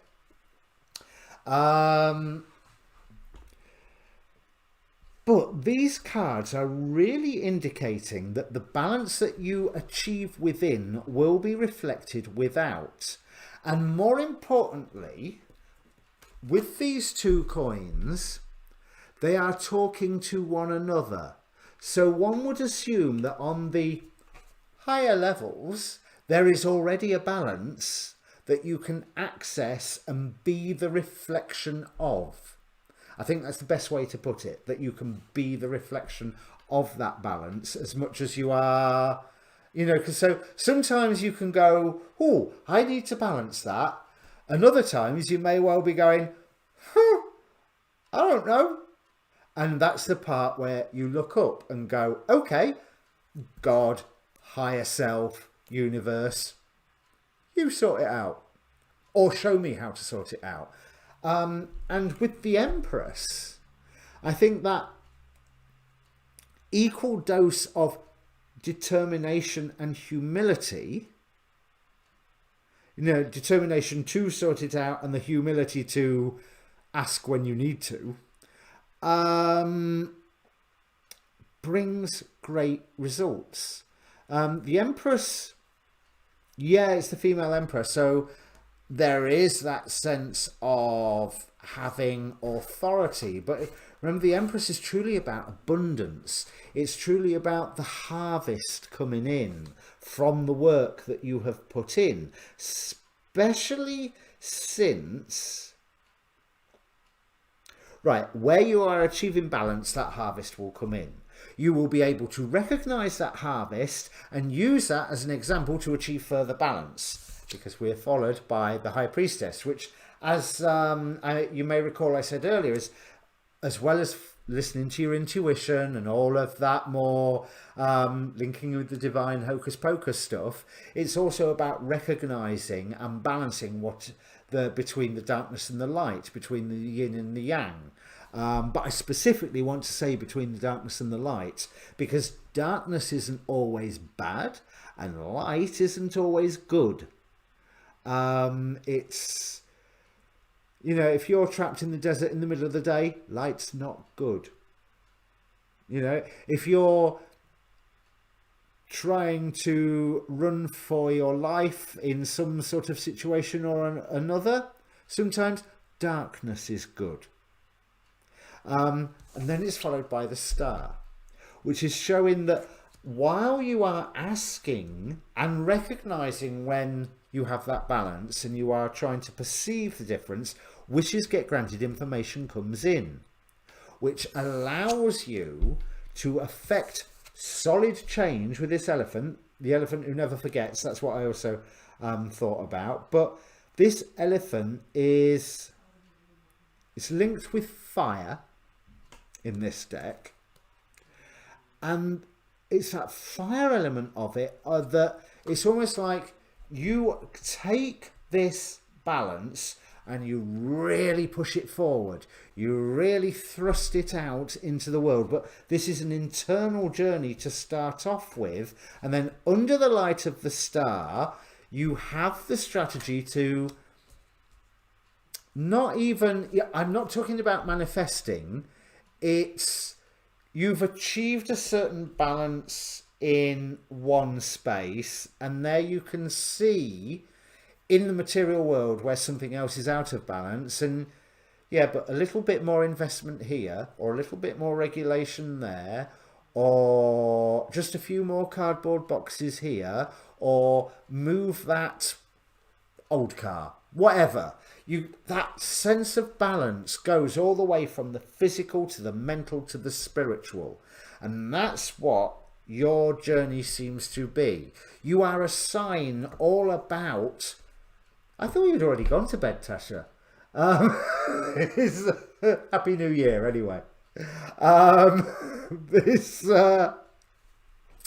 That sense of balance is what you have to bring to the world. Well, not intentionally. I'm still working on the cards. But if you mean, am I doing astrology readings professionally, Theodora? No, I'm a long, long way away from that yet. A long way away from that. I'm glad all of you have met, because all of you are from very different. Some of you, some of you I know from the channel, and a lot of you I know from my personal life, and none of you know each other. So you're all from very different areas of your life. So it's nice to have met you, that you've all met, so to speak. Right, back to this elephant, Pisces. There is a huge sense of change coming along that you will be initiating with this Seven of Swords. Strategy. That, remember what I was saying earlier about the careful removal of certain things that aren't necessary anymore, and the strategic placing of information. Yeah, the Seven of Swords can be secrets and lies and deception, but it could also be playing chess, you know, and thinking those 13, 14, 15 moves ahead. And you can't have that 13, 14, 15 moves ahead until you are recognizing where the balance is. Now, I don't want you to stress out about that idea of balance, because just like the phrase, it's okay not to be okay, there's also, just because you may be feeling out of balance in certain areas, that might be okay, because if you're on a, well, I would know it's a seesaw, a lever. Let's call it a lever, because I can't even remember what the Americans call it, but I just can't get my head around how you, what Americans call a seesaw. But it just seems like a weird phrase. But say you're on a lever.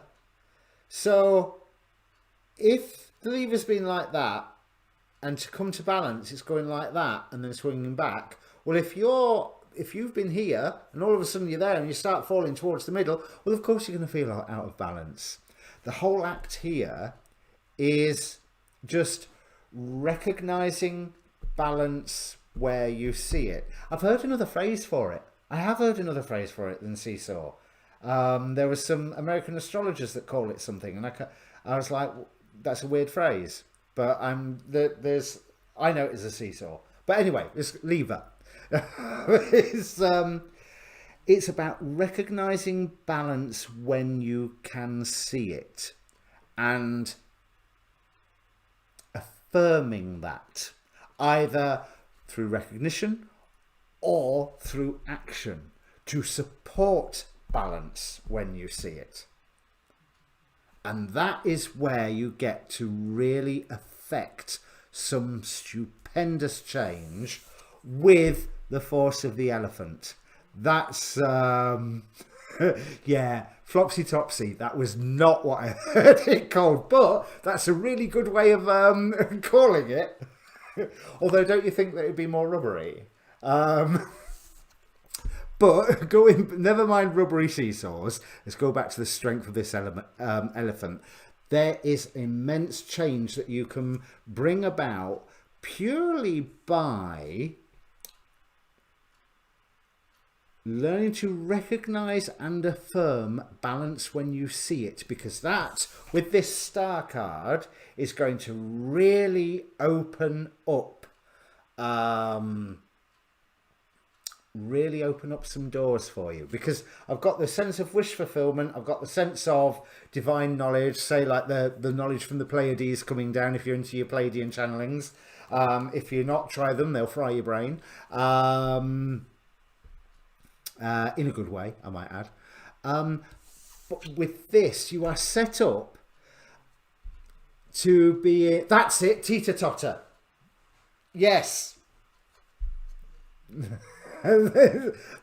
That's it, teeter-totter. Thank you. Which is... with this Seven of Swords, Pisces, I am seeing you becoming the Lex Luthor of good. And that's because, yeah, Superman's great. I mean, yeah, obviously.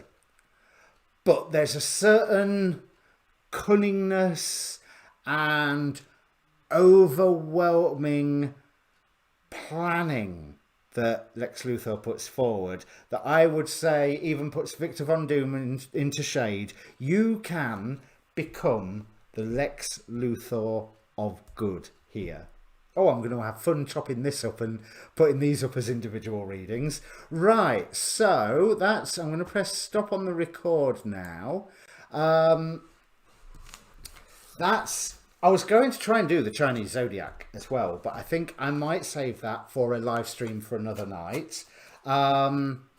It is, what, 10:30 here now, so the new year is fast approaching. Best of luck, everybody. I keep trying to look at the comments, but I really should look at you through the screen. Happy New Year, everybody. This next year is going to be better, more challenging, and it's going to be both, because I think there's going to be lots and lots of unsuspected, unexpected surprises coming in. The astrology with Uranus and the Uranian energy promises to be loud this year, and people's rebelliousness promises to be loud this year. Now, there's plenty of things in society I would quite happily constructively rebel against. So let's make the commitment to leave the world at the end of next year in a better state than what we found it at the start. Happy New Year to everybody, to all and sundry. Like, share, subscribe, obviously, because I've not, you know, I've gone for 2.5 hours and I've not even said that. But I think you are all subscribed anyway. But join the Facebook page. And there's an inbox there. You can contact me directly. If you are seeing this on YouTube later, not through the live recording, then yes, there is a link, or will be a link in the description down below, for the Facebook page for this channel. It's got its own inbox. You can contact me directly from there. As you could tell at the start of the video, I'm on Tumblr, I'm on Twitter. There's a link tree thing down there, so come and find me on your social media of your choice. I suppose one thing good about Tumblr is I don't think it's got an algorithm yet. Hello October Rain. I don't know who you are, but you're going to have to watch the replay because I'm about to give up and go away. I've been going for 2.5 hours, but I'm very pleased that you could turn up. Hey, Carlos. You've been here for a while. Yeah, here's to 2021. As you've probably seen the posts on Facebook. Do not claim the year as your own. Step in quietly. Do not touch anything. Just be very softly. Oh, the softly ain't going to last long. And I think this is a year that we can affect a lot of change, because this year there is going to be a lot of change. And that's why maybe we need to be Lex Luthor for good, because if we don't control that change, somebody else will. And on that note, I think I'm going to hang up and say goodbye to you all. Cheers.